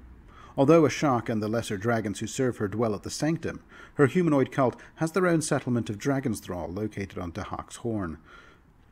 Dragon's Thrall. Ashak herself once burnt down her cult settlement 30 years ago in a fit of anger. The powerful draw of the dragon's power, however, caused the cult to regroup and rebuild, offering ever wilder sacrifices in her honor. The new settlement is constructed around a temple built from precariously balanced limestone slabs salvaged from the ruins of the last inferno. Its chief priest, Anishali Suwat, is a stocky, sinister figure with beady eyes who ruthlessly wields his authority over the town's populace. Anishali shares power with a town overlord, a half-orc named Hukna Bewul. When not in town, she plies the waters as a rogue captain, commanding the frigate known as the Black Dragon. That ship stands out as the most seaworthy vessel in the cult's unsavory fleet, which primarily consists of barely seaworthy tubs, ramshackle rafts, and rickety launches. Hukna's primary objective at the moment is to acquire sturdier vessels, which is why many of her bandit groups patrol the water surrounding the Teeth, eagerly seeking out unsuspecting ships to plunder. The docks of Dragon's Thrall present a chaotic scene, with a haphazard collection of piers and waterfront shanties cluttered with debris washed ashore, discarded refuse, and puzzling corpses. Among this turmoil, 2 taverns manage to thrive. The Smoky Embers, run by the first mate of an ill-fated sloop which wrecked here years ago, and Begog's Roundhouse, whose proprietor, the eponymous Begog, has been rendered blind by prolonged exposure to the fumes of his rather toxic distillery. The Fang Jungles. Tropical rainforests cover much of the southern portion of Dahak's Fang. Within the confines of these jungles, several minor goblin tribes have made their home. Among them are the Bile Drinkers, led by the sinister Hagluk the Foul, the Stink Dragons, commanded by the fierce Bloodgut, and the Tongue Yankers, under the leadership of the cunning Motherblood Gusa. These goblin tribes are in constant motion across the island, engaged in a perpetual cycle of hunting for sustenance and avoiding more formidable predators, especially the dragons. Despite the precarious and predatory nature of their home, they rarely find common cause with each other, and often find themselves locked in relentless conflicts with one another. Some rumors indicate that one of these tribes also acquired the Fleshhope fish skull. Some have claimed this legendary treasure is a dormant Lokatha demilich, others that it is an occult object of great power, while still others just think it's ugly as sin. Regardless, such a reputed artifact is certainly worth something to the right buyer. The Blood Fountain and the Stone of Tears. 2 significant Golgan ruins can be found on the island of Dahak's Tooth. The first, the Blood Fountain, is named for the magical cistern that stands at the center of the ancient city built around it. Despite the rest of the settlement's ruinous condition, the sturdy font appears to be fully functional, though of course it seems to constantly bubble blood and not water. The second was once a circular structure within a sprawling Golgan city. However, much of the city is now in utter ruins, and the once honored Stone of Tears now lies sideways, having fallen from its ornate pedestal near the city's temple. Arcanists who have visited this site report that the giant rock may be a cage for something, as binding magic has been used to potentially seal something within. Yelago Wharf. Finally, we get to the sole pirate port in the region, which has somehow managed to avoid destruction at the hands of the dragons in these 15 years. This remote harbor serves as the crews of no fewer than 4 rogue captains, whose predatory focus centers on the coastal cliffs along the eastern Shen-chu region. The most notorious rogue captains who make Yelago Wharf their base are Kamshika Heavyhand of the Baleful Glare, Mean Stybin of the Rough Customer, Noila the Knife of the Harm's Way, and Pandal of Rahadoom of the Balzabul. These 4 captains have cultivated a sinister trade, specializing in the gruesome capture of vessels returning from Port Peril. Their nefarious agenda involves pillaging these vessels' cargo and then selling the captured crews to Dahak cultists for sacrificial or other purposes. This arrangement has proven mutually beneficial, as the cultists have displayed a notable ineptitude in piracy, and their demand for fresh recruits far exceeds their own capabilities. Yelago Wharf itself embodies a haphazard and unpretentious atmosphere, characterized by squat structures pieced together from driftwood and sod that cling tenaciously to the shoreline. Chadrick of Lakestal, former captain of the Baleful Glare, assumes the mantle of leadership within this settlement. He asserts himself as the sole intermediary acceptable to the Dahak cultists, and therefore lays claim to the lion's share of the cult's payments, while avoiding the perils of piracy at sea altogether. His abiding associate is a kleptomaniac Tengu named Chak-Chak. Chadrick always retains the Tengu in close proximity, despite his thieving tendencies, laboring under the superstitious belief that Chak-Chak brings him the good luck essential for maintaining his precarious position. Heslandina. There is in fact one other settlement on Dahak's Tooth beyond Yelago Wharf, but it is very well hidden.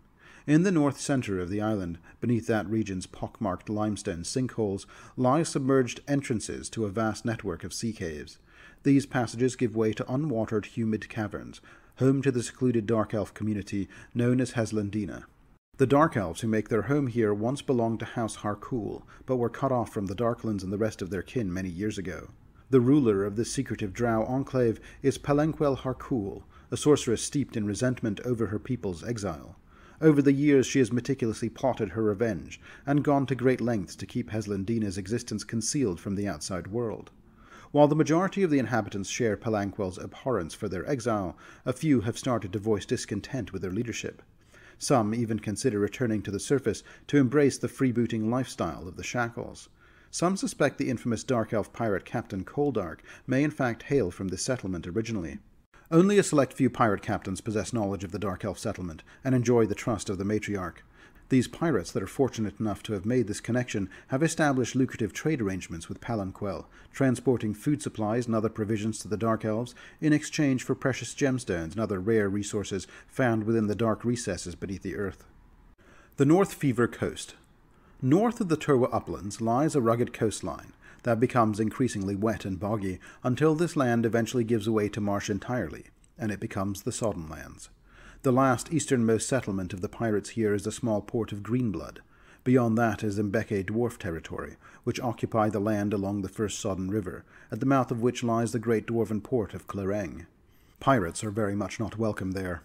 Despite the notorious reputation of the mainland coast for treacherous reefs and turbulent surf, for many merchant captains departing from Port Peril, their holds laden with ill-gotten treasure, this route is often preferred over braving the prowling Shackles pirates who seek rich lumbering vessels as their prey. Thus, anywhere there is even a small bit of natural shelter from the roiling storms that emanate southwards from the Eye, small pirate havens have formed. 3 significant pirate ports of call along this coast are Parley Point. The first such popular haven along this route heading east from Port Peril is Parley Point, a welcoming mainland port and an appealing stopover for those sailing along the coastal path before venturing further north into the unpredictable storms spawned by the Eye of Abendego. The town of Parley Point is celebrated for its exceptionally amiable populace, offering warm and hospitable inns alongside some of the finest brothels within the entirety of the Shackles. Navigating the harbour's approach demands a skilled hand, yet few sailors voice complaints about the heightened risk involved.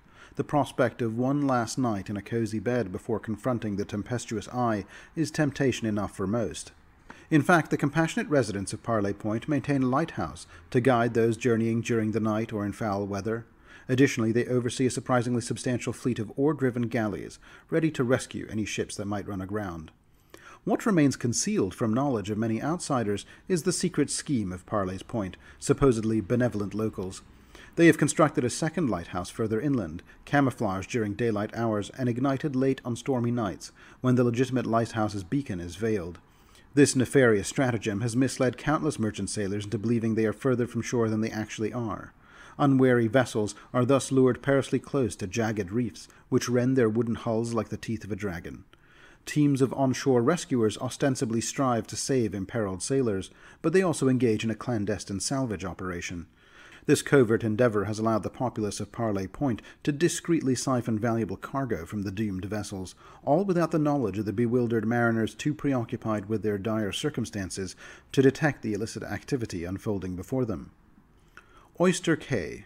Oyster Cay was initially founded by disillusioned Ulfin raiders, who felt the Linorm kingdoms had lost their identity once they stopped reaving for spoils of war. Here, in the Shackles, the Ulfin settlers could live as they had in the days of old, by rule of the strong, and happily paying the iron price for their ill-gotten goods. Prior to the Chelish invasion fleet of 4712, Oyster Cay found itself embroiled in a tumultuous conflict as 2 rival pirate lords vied for dominance over the port. The contenders in this power struggle were Havilas Grud of the frigate Scylla and Wide Olga of the brigantine Beckoning Nereid. These 2 former lovers experienced a dramatic and public falling out, dividing the town. Before the invasion was over, however, Olga came out as the winner of the dispute, lending Oyster Cay's fleet to the cause of the defence of the Shackles. Though the famously large and frequently foul-mouthed captain agreed to Queen Tessa Fairwind's appointment to the position of Hurricane Queen, it is also well known that Olga thinks Tessa may be too soft to protect the Shackles forever. Greenblood. The last pirate port of call began when the Free Captains' Council needed to settle a dispute between 2 of their members, and so established a pit fight on a rock in the sea just off the coast of the Sodden Lands. They chummed the waters, and the short flat rock served a suitably imposing location for a bare-knuckle boxing fight that would lead to the quick demise of any warrior that was knocked off the slippery stone edge. Rumours of this epic fight spread throughout western Garand, and soon enough this location drew warriors from far and wide, who wished to test themselves in single combat at the extremities of the great eye of Abendego. Enterprising individuals began arranging fighting tournaments, and soon enough the tournament of green blood on a black rock had its fame spread across Avestan. The popularity of the event led to the settlement of Greenblood growing up close to the site. Though its rough population are considered to be tough and lawless even by Shackles standards, merchant vessels still berth here, as there are few serviceable ports along the interior of the Sand Coast Reach. Most take a moment to place some bets on the local fights, too. Also, nearby, somewhere on the coastline between Greenblood and the dwarven port of Clareng, lies a wide cave, populated by Ulat-Kini marauders that sometimes come raiding Greenblood. Rumor has it that the aggressive nature of these amphibious creatures is in part due to the ancient idol in their possession. The Writhing Effigy, it is called, and it was said to have been stolen from a shrine to Gozre, where it had been kept safe previously. This vile statuette is a profane icon of reverence to Dagon, the shadow in the sea. The horrid figure carved from rough green coral bestows magical properties, such as the ability to breathe water to those who carry it, but is also said to sow the seeds of insanity, even in the most stalwart minds. Perhaps the safest thing, if someone were to relieve the Ulat-Kini of their idol, would be to sell it to the kind of collector that could keep the object secure, or else destroy it altogether. The Benbog Islands. These remote stormy islands receive some of the worst weather coming out of the northern storm. They are also known to be the home of the Squid Whistler tribe of goblins. Considered weird even by other goblins, the Squid Whistlers have learned how to use the shallow tidal pools of their remote eastern islands to lure, trap, and then train squid, octopi, and similar creatures to aid them in battle. As their name suggests, they make use of strange high-pitched whistles when they need help from their pets. Almost inevitably, a squid whistler begins battle by flinging a pet mollusk at a foe, allowing the octopus or squid a chance to wrap itself around the enemy's face. Unable to see, half-choking with salty, slimy, tentacled beasts grasping their faces, opponents rarely put up much of a fight. A tide pool in the Benbog Islands is also said to have been the place of provenance of a magical sword known as the Skeletal Cutlass. As the tale goes, the blade belonged to a pirate captain who, when pressed to surrender, said his attacker would have to pry it from his dead fingers. The curse worked, and his entire forearm had to be removed to take the weapon. This weapon is now in the possession of a pirate captain known as Gregsley One-Arm, who has been looking for a way to fuse the old cutlass with his stump. Yoha's Graveyard and Ungoro Tedar. A couple of sizable islands lie north of the Devil's Arches. The larger of the two is called Yoha's Graveyard, named for a highly ambitious veteran of the Taldan Navy who left his naval career due to his low birth preventing him from climbing the aristocratic ranks. This man, Brant's Yoha, then joined Absalom's cause, leading a mercenary fleet to combat pirates in the Shackles, and made an ill-fated decision to establish a base on a seemingly uninhabited island. Ignoring both his crew's warnings and the markings of grotesque relics that haunted the ancient Golgan ruins here, Yoha set up a camp near an ancient ziggurat. Yoha and his crew mysteriously disappeared, and no one has returned to the cursed place to sort through their abandoned campsites. Now known as Yoha's Graveyard, this island is perpetually shrouded by impenetrable mist. Some say near the island there can be seen eerie sightings of Yoha's flagship, the Griffin Unfettered. Once a year, during the clearing moon, the fog lifts briefly, but few dare to explore this cursed place. The smaller of the two is called Ungoro Tedar. Ungoro Tedar lies just north of the Devil's Arches, and was one of the first small islands explored by Chelish venturers around 600 years ago. What made this island unique, and the thing that kept would-be settlers at bay, was the eerie discovery at the very center of the islet. There lies a vast cavity that plunges further into the earth than the eye can see. A small river wends its way through the isle, eventually terminating in a wide, shallow waterfall that cascades almost endlessly into the pit.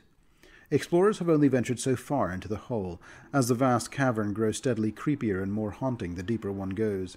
Dim symbols of Golgan origin dot the walls of the pit here and there, hastily written warnings written in a dead language. Most of those who have dared to journey to any great lengths in the cavern have never come back out, but those who have claim to have seen truly otherworldly spectacles, including entire chambers of rare gems, vents of intoxicating mists, and vast layers of living megafauna. Devil's Arches. To the north of the treacherous Straits of Balthus, the Devil's Arches emerge as the fourth or fifth largest island of the Shackles. Despite its size and proximity to the mainland, the doom of the Taldan explorer Yoha in the nearby island of Yoha's graveyard and the presence of many Golgan ruins here had kept too many explorers from settling there. This island is in fact covered in the haunting remnants of the Golgan civilization, gigantic decaying structures and eroded towers that stand as stark reminders of humanity's transience.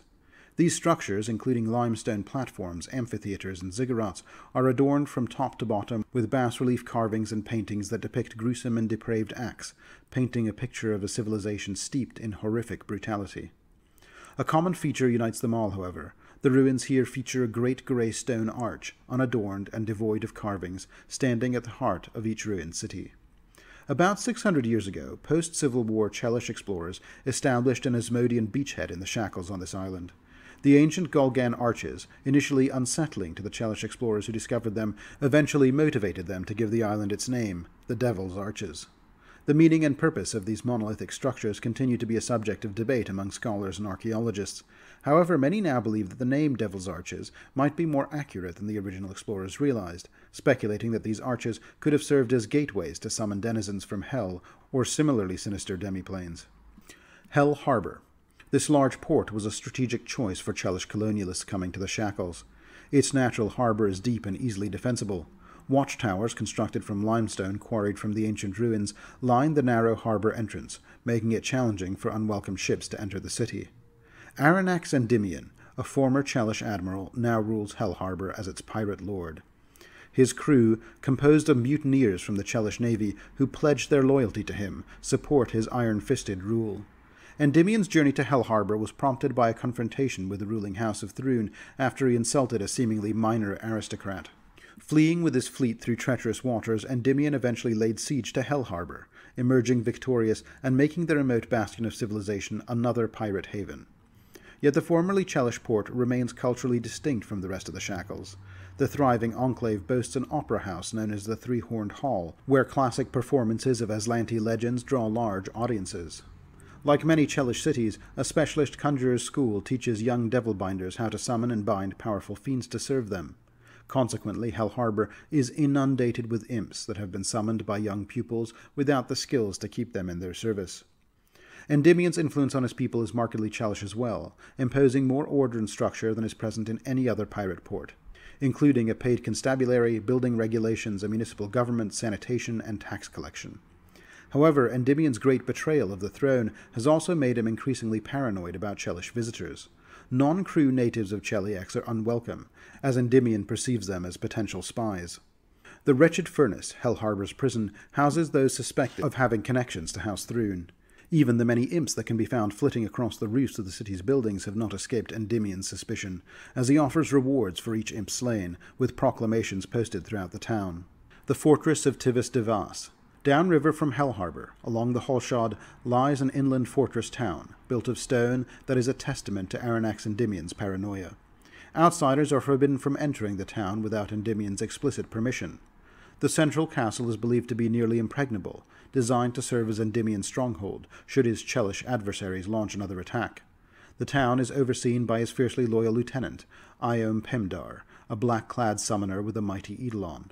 It is speculated that the bulk of Endymion's considerable wealth is securely stored in trapped cellars beneath the fortress. Mesdrubal. Located in the southwest is a settlement ruled by a petty buccaneer named Longbeard. Longbeard resents the tribute he must pay to Hell Harbour each month, but he lacks the power to challenge Endymion's demands. Mesdrubal's atmosphere mirrors its overlord's mood, with outsiders advised to refrain from any clever remarks. However, Longbeard has a penchant for fine clothing and jewelry, and pirate crews often visit his town to sell such treasures, knowing that those looking to appease Longbeard will pay handsomely for such. Pex. Another pirate town located at the southern end of the Straits of Balthus is a rough and raucous settlement. Its lord, Hardluck Massey, is known for his constant grumbling and impulsive judgments against those who vex him. Those unfortunate souls are placed in stocks in the town centre, often only to be released in a few hours, following Hardluck's capricious change of heart. Pex is home to the Damned If I Didn't Reign Inn, a 3-story establishment run by Hegmar of Frembrood. This inn serves as another lively gathering place for both buccaneers of Ulfin descent and Varisian traders, many of whom own warehouses on the waterfront. The City of Bleeding Stones. The largest Golgan city encountered by Chelish explorers is a vast ruined complex. It is nestled within a cove, surrounded by the vast hilly rainforests that envelop Devil's Arches. Over the years, several major expeditions have been sent to explore the city of Bleeding Stones, but all have met with disaster or resulted in the complete disappearance of the expedition members. Survivors of these ill-fated journeys claim that a primordial evil seems to plague the site, and most who have returned have succumbed to madness. Methoth Lake. This large island lake is plagued by enigmatic tentacled horrors. Surrounding the lake are hills riddled with cave complexes. The lake is also home to a coven of blood hags known as the Emerald Three. They lurk beside the lake, capturing unsuspecting adventurers who venture too close, and offering them as sacrifices to the sinister beings lurking beneath the waters, which they revere as the prophets of their cruel and otherworldly deities. Pishaka Neu. A final settlement can be found in the deepest part of the rainforest. This is a settlement of reclusive wood giants who peacefully cultivate crops and livestock as long as the island's humanoids do not disturb them or their land. Scholars believe that these jungle giants possess an oral history dating back to the days of the ancient Golgan civilization. Diplomatic missions to extract their legends, however, have not proved fruitful so far. Whirlis Rock. As discussed in my history section, two formidable sorcerers named Raugsmauda and Grey Whirlis engaged in a fierce struggle for control of this archipelago almost 7,000 years ago. Whirlis Rock once served as the seat of power of Grey Whirlis, and was the site of their final climactic battle. Today it still serves as a haunting testament to their rivalry. The eldritch forces unleashed here wrought terrible transformations upon the land. Much of the shoreline appears to have crumbled into the sea, leaving towering rock spires encircling the island. These spires have sheared away from what are now sheer cliffs of chalky white stone. Their final battlefield, now called the Field of Bones and Black Glass, spans approximately 4 miles in diameter. From a distance, it appears as if hundreds of skeletons clad in ancient armor are trapped and encased in glassy black tar. However, as one draws closer, it becomes evident that these bones are encased in solid obsidian, as if the very earth beneath them boiled and solidified in mere seconds. The area functions as a magically corrupted zone, similar to the mana wastes in eastern Garand. Although a handful of adventurers have mustered the courage to approach the field, attempting to retrieve swords or helms from the skeletal soldiers frozen in the eerie battleground, most of this macabre display has remained undisturbed for millennia. Despite the ominous aura of Whirlis Rock, a few brave souls have established small settlements here over the years, but only one remains. Hescott Bay was a small port established by pirate lord Bailey Hescott. However, the entire town and its inhabitants vanished 3 years after its establishment. Some claim to hear the sounds of a bustling port occasionally fading in and out, accompanied by screams of terror when they visit these ruins. The port of Norborough was established only months after Hescott Bay's founding. Mirroring the sudden disappearance of its sister harbor's residents, the entire town of Norborough was reduced to ash after a violent and localized volcanic explosion. Chalk Harbor. This grim mining town is the sole surviving settlement on Whirlis Rock, and is overseen by Alejandra Boysick, a ruthless slaver who captains the barkentine Cloudbuster's Dream. Alejandra, rumored to have been a powerful Chelish baroness in the past, leads a disciplined and loyal crew of pirates that terrorizes the Shackles and the Inner Sea for 3 months each year, attacking merchant vessels and diplomatic ships alike. Survivors of these attacks face a dire choice: death by Alejandra's razor-sharp saber, or 2 years of servitude in the Chalk Harbor mines. Unsurprisingly, most opt for the latter. Recent discoveries of oddly shaped minerals and gemstones during the miners' work have intensified Alejandra's excitement in recent months. Chalk Harbor is a blighted place, and its environment lacks true wildlife, being only home to nomadic bands of earth elementals. Blighted crops struggle to grow in the rocky soil, and the sparse food supply must be imported from other islands, funded by Alejandra's personal treasure hoard. Widowmaker Isle. Widowmaker Isle derives its name in part from the intricate maze of sandbars and the extensive jagged coral colonies encircling its shores. The retired pirates who settled here embarked on a mission to mold Widowmaker Isle into a haven that suited their preferences. Over time, Widowmaker Isle has gained a reputation as the premier destination in the Shackles for indulging in a variety of vices, with gambling and violent blood sports being the foremost attractions. Each of the island's small cities have acquired a somewhat unsavory reputation, with rumors suggesting that virtually anything can be wagered upon. The city's mayors oversee these gambling activities and contests that take place year-round. Arena. The first of Widowmaker Isle's popular ports earned its name when its citizens constructed a massive coliseum at its center. This city hosts some of the Shackles' most popular blood sports. Hundreds of enthusiastic spectators gather to witness elaborate gladiatorial battles, with the city's mayor, One-Eyed Ethel, an ex-pirate and formidable fighter herself, making it a point to attend all the major tournaments. Exceptional competitors who excel in the arena may earn Ethel's favor, leading to private audiences and great renown. The Colosseum itself is a remarkable structure, with towering bronze walls hinting at the vast wealth circulating throughout the island's base attractions. Miscurial. Located on Sweet Tooth Lake in the island's interior, Miscurial hosts mock naval battles featuring desperate captives or unfortunate debtors armed with rudimentary spears and fragile rowboats.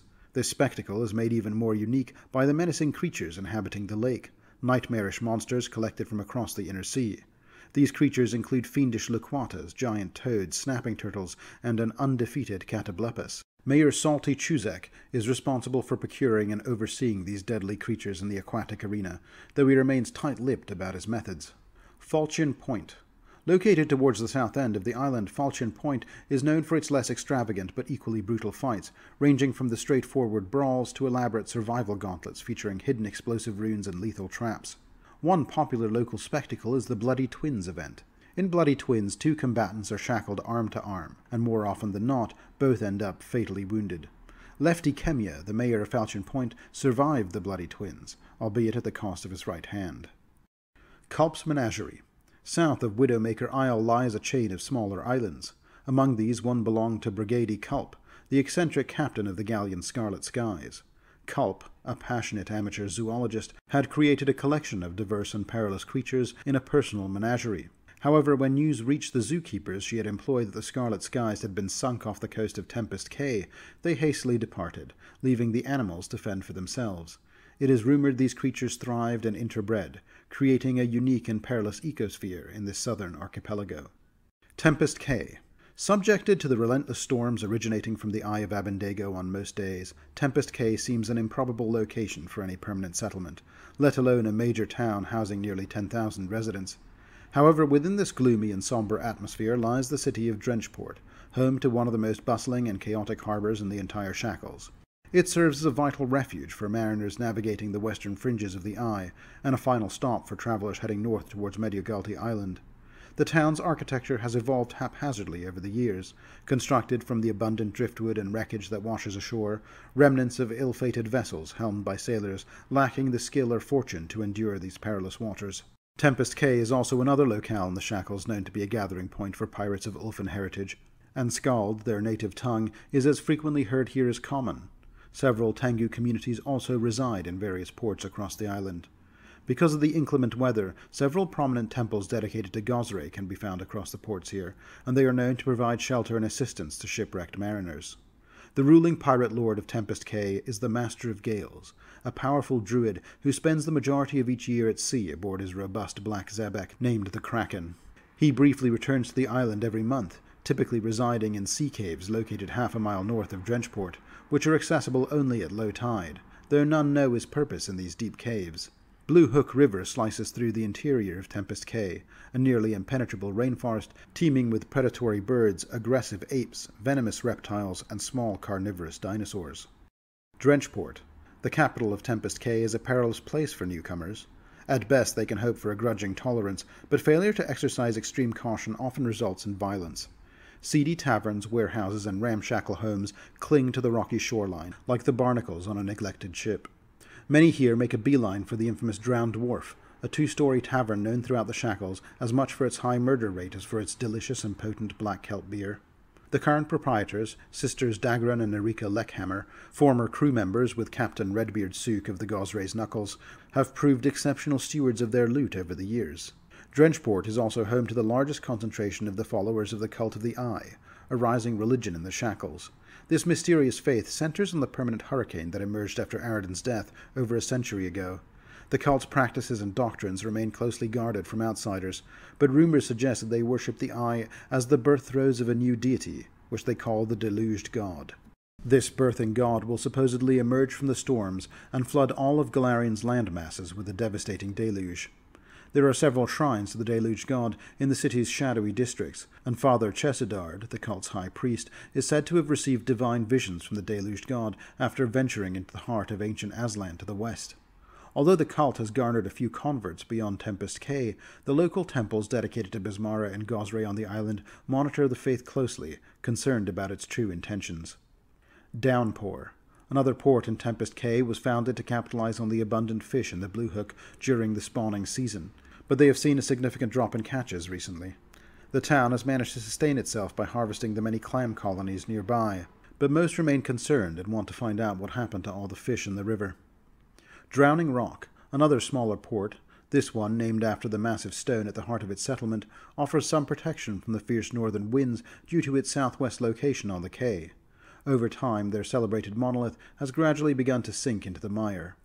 Although it is merely a substantial stone, the citizens of Drowning Rock hold this landmark in high regard, and every summer they host a 2-day festival where the community's strongest farmhands work together to raise the rock from the muck using ropes and pulleys.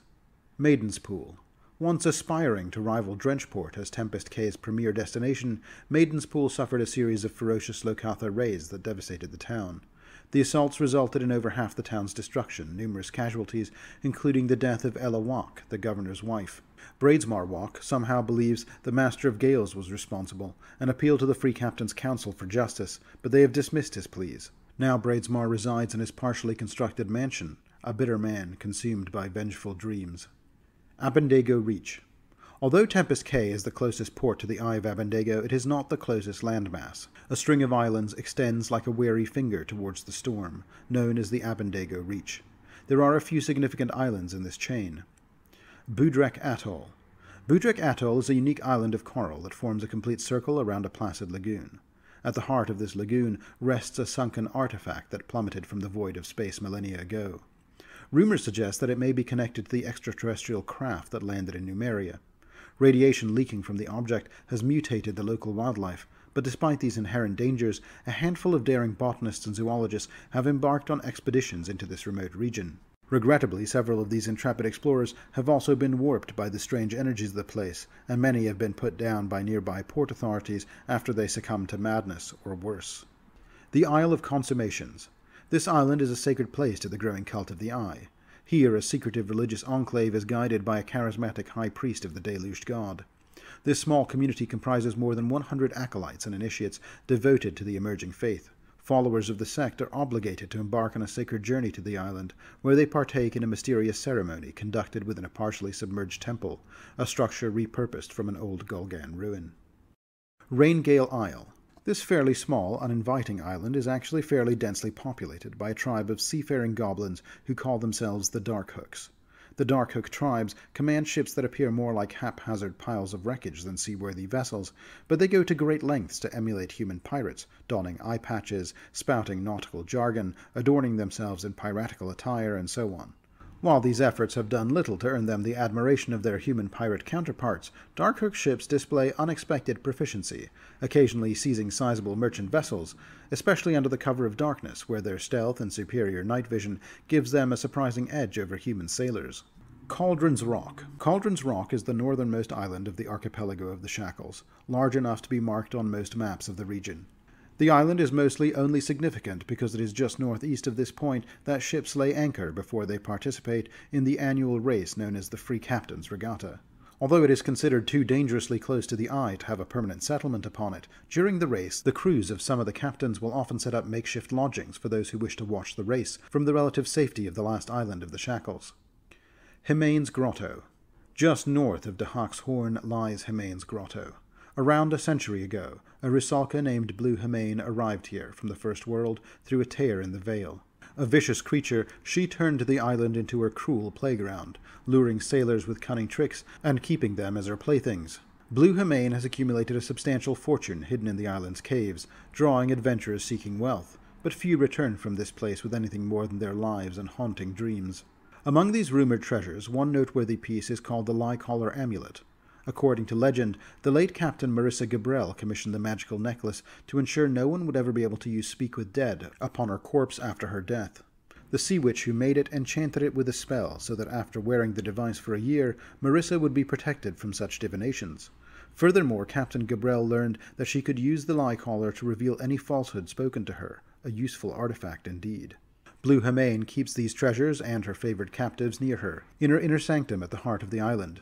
But when she tires of her captives, she often releases them to survive on the island of their own accord, knowing that due to the treacherous waters, their chances of escape without a real craft remain bleak. two groups of shipwrecked survivors currently inhabit the island. The Merry Pranksters, a band of pirates led by Barkham of Botasani, and the Penitents, a group of Erastilian religious pilgrims led by Jehal Messier. The Island of Empty Eyes. In the events leading up to the recent Chelish invasion of 4712, a new Free Captain joined the Free Captain's Council after winning the Free Captain's Regatta. The captain and their crew were granted dominion over a large island in the north of the Shackles known as the Island of Empty Eyes, so named because of the numerous Golgan statues whose stone eyes have been plucked out of their sockets. The islands were notable for two features: an old abandoned Chelish fort, which was eventually converted into a functioning port city, and some notable Golgan ruins. In the center of the island lay Sumitha, a Golgan mountain retreat where ancient Golgan seers once led their disciples into personal sojourns and divine introspections. It is likely that the pirate lord of the Island of Empty Eyes is still an important and influential member of the Pirates' Council, and a significant advisor to Hurricane Queen Tessa Fairwind. There is also rumored to be a Golgan treasure located somewhere on the smaller islets around the Island of Empty Eyes, an oracular spyglass, crafted from the preserved eye of an ancient Cyclops. This spyglass allows one to not only see great distances, but potentially to look forwards and backwards in time as well. The Lost Reefs. This cluster of islands is situated between Himaine's Grotto and the Rampore Isles. These islands are said to be the current whereabouts of the Crystal Dodo, a well-known treasure in the Shackles that has exchanged hands many times since it was first discovered. This crudely carved statue is said to gain value each time it is stolen or sold. There are a few other points of interest hidden amidst this cluster as well. Vaylin and Kellen. Local Shackles legend recounts a haunting tale of two lovers, Vaylin and Kellen. They were stranded on these two isolated rocks by their pirate captain Luxus Bairn, who was driven by jealousy when Vaylin had fallen in love with Kellen, the ship's second mate.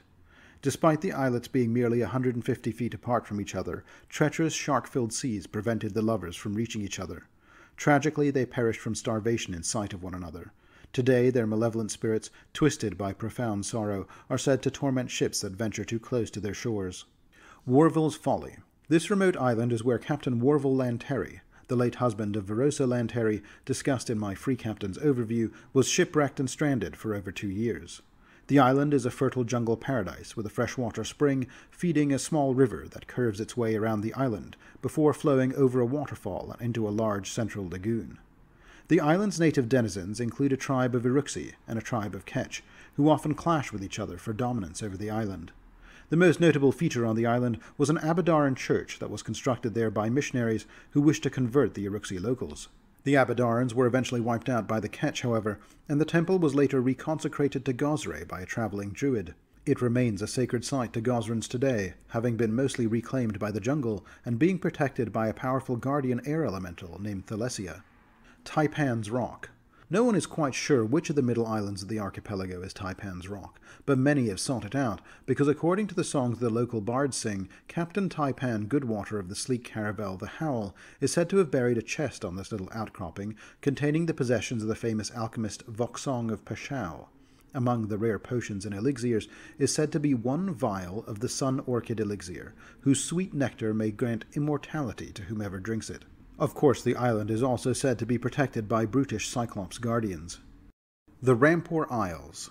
These islands were once a favored destination for Vudrani sailors seeking respite in the Shackles, but they fell into a state of oppression some 60 years ago. This occurred when 3 cunning Rakshasas, fleeing from a powerful retribution by a vengeful Raja in Vudra, managed to infiltrate the loosely organized community on the Rampore Isles. In a span of just 2 years, they orchestrated the imprisonment or assassination of rival Vudrani pirate lords, ruthlessly asserting their dominance over the entire archipelago. Their malevolent reign has since plunged the once vibrant Rampore Isles into a nightmarish state of tyranny and despair. Among the Rakshasas, Bedu Hanji, a Rakshasa with mandrill-like visage and an extraordinary blend of cruelty and cunning, emerged as the undisputed master of the Rampore Isles. A formidable armada guards his interests and ensures the safety of goods being brought into the archipelago. Those who wish to trade with the Rampore are required to dock in Greenwich Shahara, the largest port. The growing city functions as the capital of his domain, renowned for its large harbor and shipyards, where captured vessels are repaired and refurbished before being sold across the Shackles and the wider inner sea region. For approximately 2 months each year, Hanji leaves Greenwich Shahara in the hands of his pitiless lieutenants. These subordinates, filled with mutual loathing but unwaveringly loyal to Hanji, ensure that no significant conspiracies against the Rakshasa arise during his absence. The three other large towns in the Rampore Islands are Halabad, Kora, and Veshnu. Halabad has been the most concerning of the four cities, as it is here that Bedu holds humanoid prisoners for sale to countries and peoples willing to make use of slave labor. Naturally, the continued existence of Halabad enrages the halflings of Bag Island just south of the Rampore Islands. An open conflict has been sparked multiple times between the halflings and the Rakshasa's minions between these two islands. Hanji himself has a simple policy when it comes to captured sailors of the Bag Island fleet. They are crucified on the shoreline of Bedu, a place he has maliciously named the Halfling Coast. Kora, meanwhile, has long served as the island's hub for cultivating rice, vegetables, fruit, and other produce. Small fishing settlements also line the city's coastline. Veshnu, on the other hand, features large herds of livestock grazing on its grassy plains. A city of slaughterhouses lines the shores, with excess blood flowing into the Arcadian Ocean, attracting voracious sharks and other predators. The Smoker. Mount Kiba, the largest active volcano within the Shackles, is colloquially known as the Smoker. The volcano constantly emits a slow but consistent flow of lava down its northern slope, while steam erupts violently as the molten rock meets the ocean waters below. A steady plume of smoke rises lazily from the immense crater at the summit of the volcano, visible from miles away in all directions. Despite its continuous activity, Mount Kiba hasn't experienced a violent eruption in recent memory. The island houses only one settlement, yet it remains a destination for numerous pilgrims who seek wisdom from the enigmatic inhabitants dwelling within Mount Kiba's mystical caves. The road leading to these caves is known as the Wise Artery, and it is constructed from crushed seashells. It winds its way from Plume Town to the cavern-like formations at the base of Mount Kiba. Known as the Cauldrons of Calm and Calamity, these caves are inhabited by three otherworldly seers, known as the Kiba's Eyes. Kennebal the crone takes the form of an impossibly ancient human woman, dressed in tattered garments with long white hair interwoven with delicate bones of small reptiles. Her skin is paper-thin and heavily wrinkled, her mouth toothless, and her eyes milky white like quartz. Her fee often involves the retrieval of specific items that may seem cryptic to the petitioner.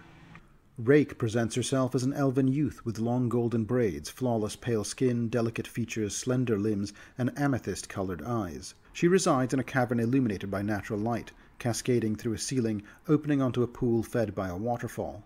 Rake typically assigns tasks of varying significance as her price, ranging from trivial matters to those of great consequence.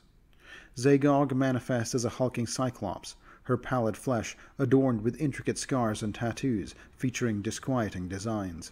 Her price is the most unpredictable among the three, often involving dangerous or cruel ordeals. While the true nature of these beings remain a mystery, their reputation for wisdom and oracular abilities extends far and wide. Serving these caves and their ethereal inhabitants are the caretakers, mute women adorned with owl masks and attired in simple tunics secured with vibrant sashes. Prospective seekers of knowledge begin their journey in Plume Town, where they are informed that a caretaker will find them when one of the eyes is prepared to grant an audience, a wait that may span from hours to months. Once a caretaker arrives with a summons, they guide the chosen individual along the long paved road to the volcano's base. Upon arrival, petitioners meet with one of Kiba's Eyes, who listens to their questions and states the unalterable price for providing the answer. Plume Town, the sole major settlement on the Smoker, is governed by Willa Cloudbuster, a retired sailor who serves as the de facto mayor. Plume Town is primarily composed of taverns, hostels, gaming establishments, brothels, and similar amenities catering to the many travelers seeking wisdom from the mysterious seers inhabiting the Smoker's cavernous depths. Situated just off the coast of Mount Kiba's Isle, the Maloon Parapet is a coral reef that shares many of the mysterious properties of the nearby volcano. Many vessels have tragically met their end upon this low-lying reef, characterized by purple coral veins that protrude from the water at unnatural angles. The reef is also known for its massive fish and sea serpents, uniquely adapted to the warm waters that flow around it. The colossal size of these aquatic creatures is believed to result from mutations induced by the arcane energies emanating here.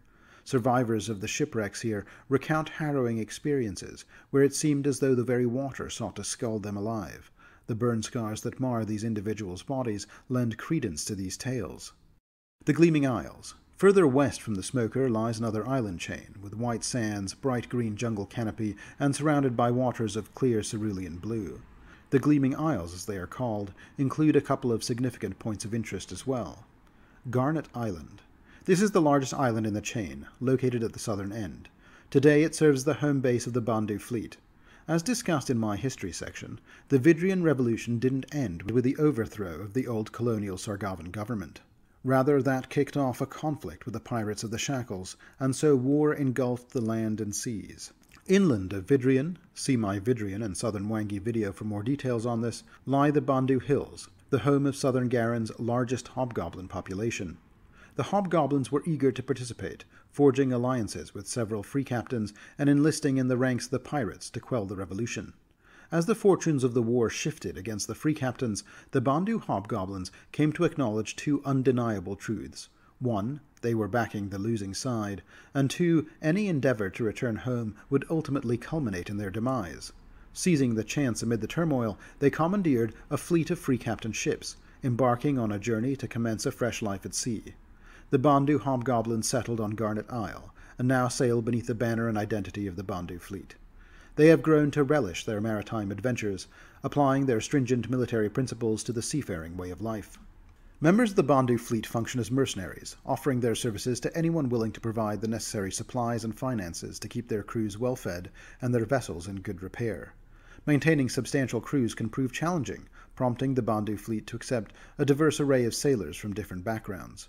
Forced to accommodate whatever sailors and job opportunities that come their way, Bandu hobgoblins have developed a somewhat amiable disposition, at least by hobgoblin standards. This has earned them an unexpectedly positive reputation in the ports of the Shackles, where they are regarded as highly efficient and capable sailors, particularly when compared to some of the region's more unscrupulous pirates. Bright Glass Isle. Meanwhile, at the northernmost end of the chain lies Bright Glass Isle. Bright Glass Isle is notable because of the large tower and ancient lighthouse that can be found there. A black, smooth stone structure that rises hundreds of feet into the air. This is the ancient and largely intact lighthouse of Goril Ray.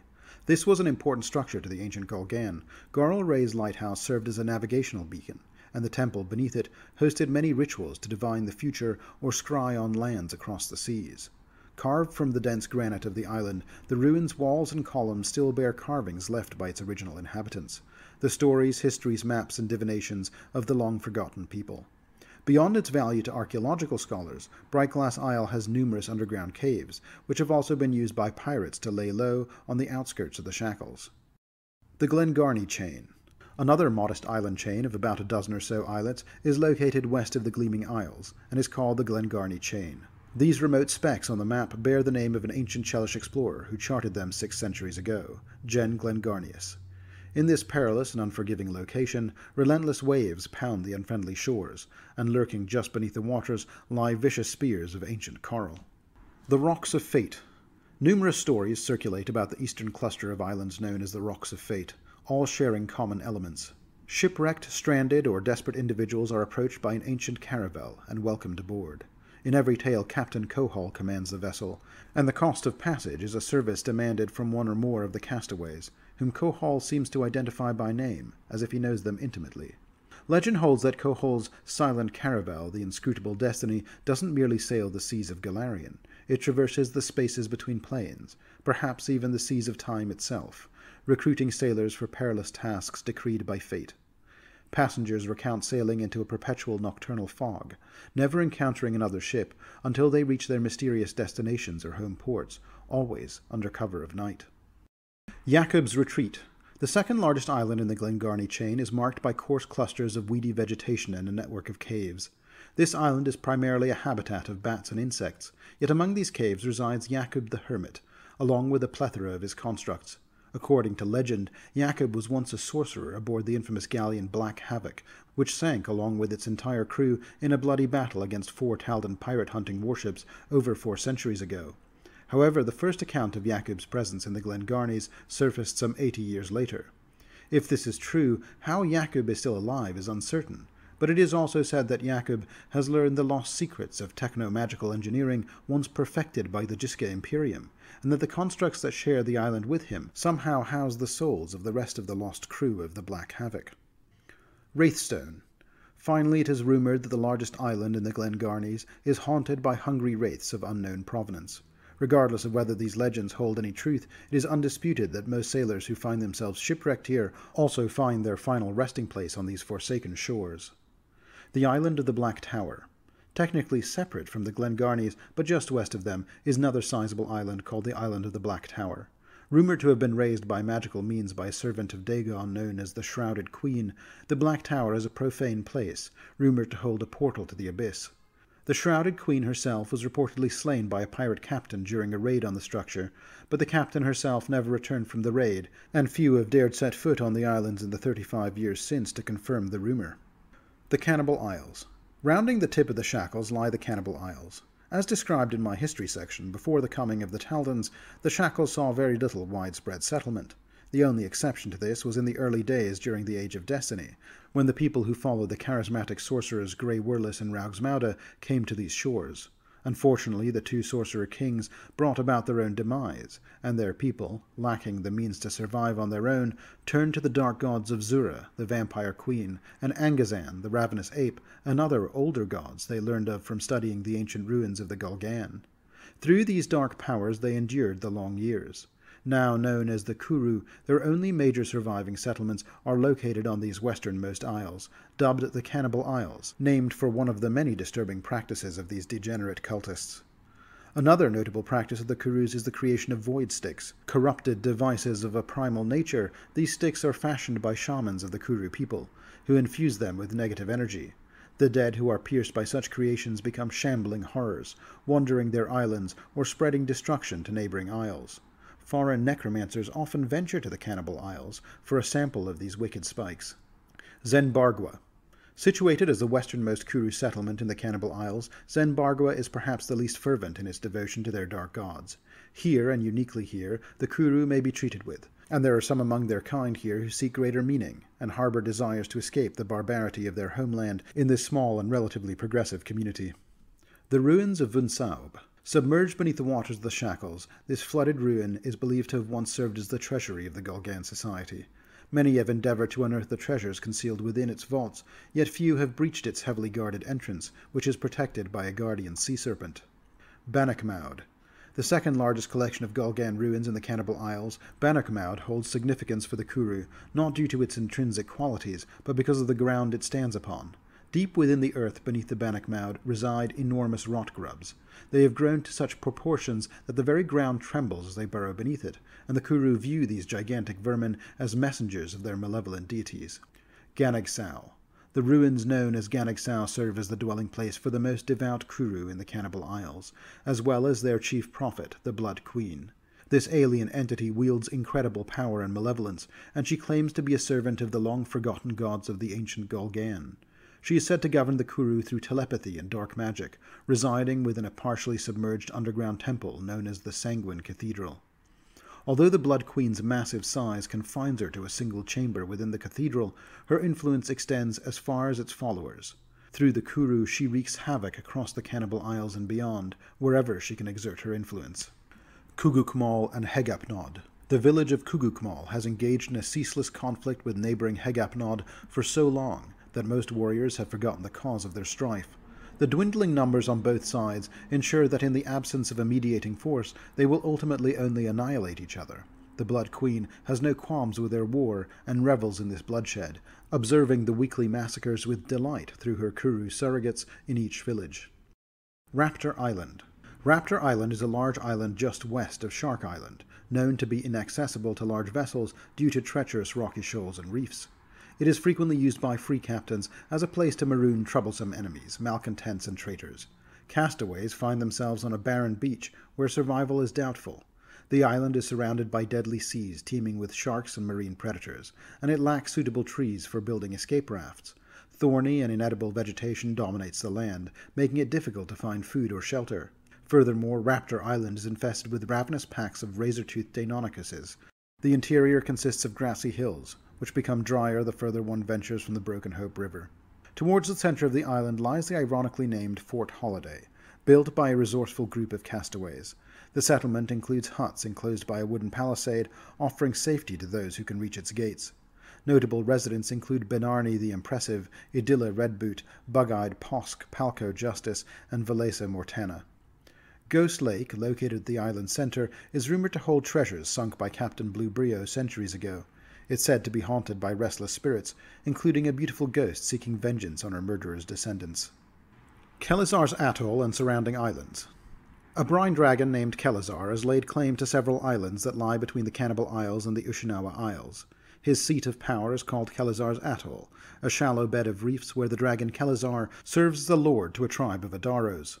Kelazar is a curious creature, powerful beyond measure, but strangely desiring of approval for his understanding of the intricacies of human culture and empire building.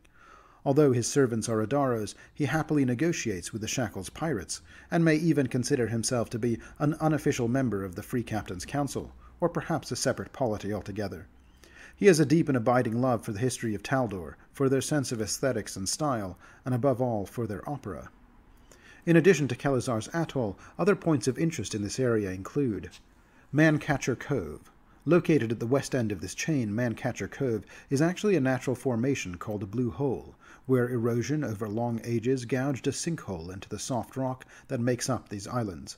Its bottom is white sand, and it is littered with a wrack of ships and the bones of sailors who attempted to locate the legendary treasure that Captain Cyrus Wolfe is said to have once buried here. Those who crack its mystery will find that in the first lights of dawn, a group of caves and crevices on the cliff face take the appearance of a grinning skull. Here, one of the eye sockets is said to lead to Wolfe's secret treasure. In fact, it leads to a network of Sahagan tunnels, as the aquatic creatures settled and made their homes here some time after Wolfe buried his rumored treasure. This explains why so many ships and dead sailors now rest at the bottom of the sandy hole. Black Sand Beach. Located on the eastern end of this archipelago lies Black Sand Beach, renowned for being another home to a notorious tribe of Shackles goblins. The Reef Runner tribe, while employing rafts and other small vessels, have always placed a higher importance on swimming than sailing. They possess a remarkable knack for locating remote rocks and concealed banks, often spending more time underwater than aboard their boats or on their home island, nestled within a labyrinthine network of reefs and sandbars. Their approach to capturing ships involves enticing them into perilous waters, causing them to run aground. Unlike some more aggressive tribes of goblins in the area, they occasionally allow the passengers and crew to escape in lifeboats. Their preference is to loot an abandoned ship rather than engaging in risky combat. However, if hunger strikes, or if they're in a foul mood, they may not hesitate to get violent. There are also some rumored treasures among these islands as well, including the lost matched cups of Teroro and Ina, one of which is rumored to give life, and the other which is rumored to take it away, as well as the Howling Urn, a transparent urn filled with a preserved monkey that is rumored to somehow be connected to the legendary lich sorceress Raugzmauda. The sublime Shogunate of Ushinawa. The history of Ushinawa dates back 2 centuries ago, when a group of Minkai explorers came east from around the Cape of Arcadia and followed the path of the Sengori merchant vessels. Led by the samurai captain Tanagowu Useme, they arrived in the Shackles, seeking a simpler way of life from the political intrigues of Minkai. They settled on the largest of the Ushinawa Islands, Genzei, and defeated the native Kuru to conquer the land. This marked the beginning of the sublime Shogunate of Ushinawa, an independent archipelago in the Shackles. The islands are mainly inhabited by humans, but elves and tengus also call them home. The Ushinawa samurai have found common cause with the halflings of Bag Island and the Firebrands faction, as they, like many in the Shackles, highly value freedom and despise slavery. They've also well understood the corrupting influence of the Golgan ruins on the islands of the Shackles, and although they've made efforts to cleanse their islands of both Kuru and Golgan influence, wanderers here may still sometimes discover uncharted dungeons. Their largest port city in these islands is called Genzei. Also often referred to as the City of Lanterns, this port serves as the capital of the islands, where the descendants of Useme have held sway for many generations. The shogunate has a culture of strong-willed, independent warriors, and any ruler deemed weak is swiftly challenged. Shogun Heigo, the current leader, has already faced 7 serious challenges to his throne in as many years. Robu, the second largest port, is plagued by the Pengalan witch named Tiktara. The wicked creature makes her lair in the surrounding woodlands and torments the city's residents. Kensai Hikaragawa, the lord of Robu, seeks brave adventurers to rid the town of this menace, offering substantial bounties for the witch's demise. Zabo, the smallest port, was constructed by elves and half-elves who desired a departure from the cold stone structures of their sister towns. They chose to build their wooden structures organically around the thick trees of the island, creating a unique and harmonious fusion of nature and architecture. Zabo is renowned for its Petal Seminary, a small yet elegant school for geisha that incorporates elements of elven culture into its training.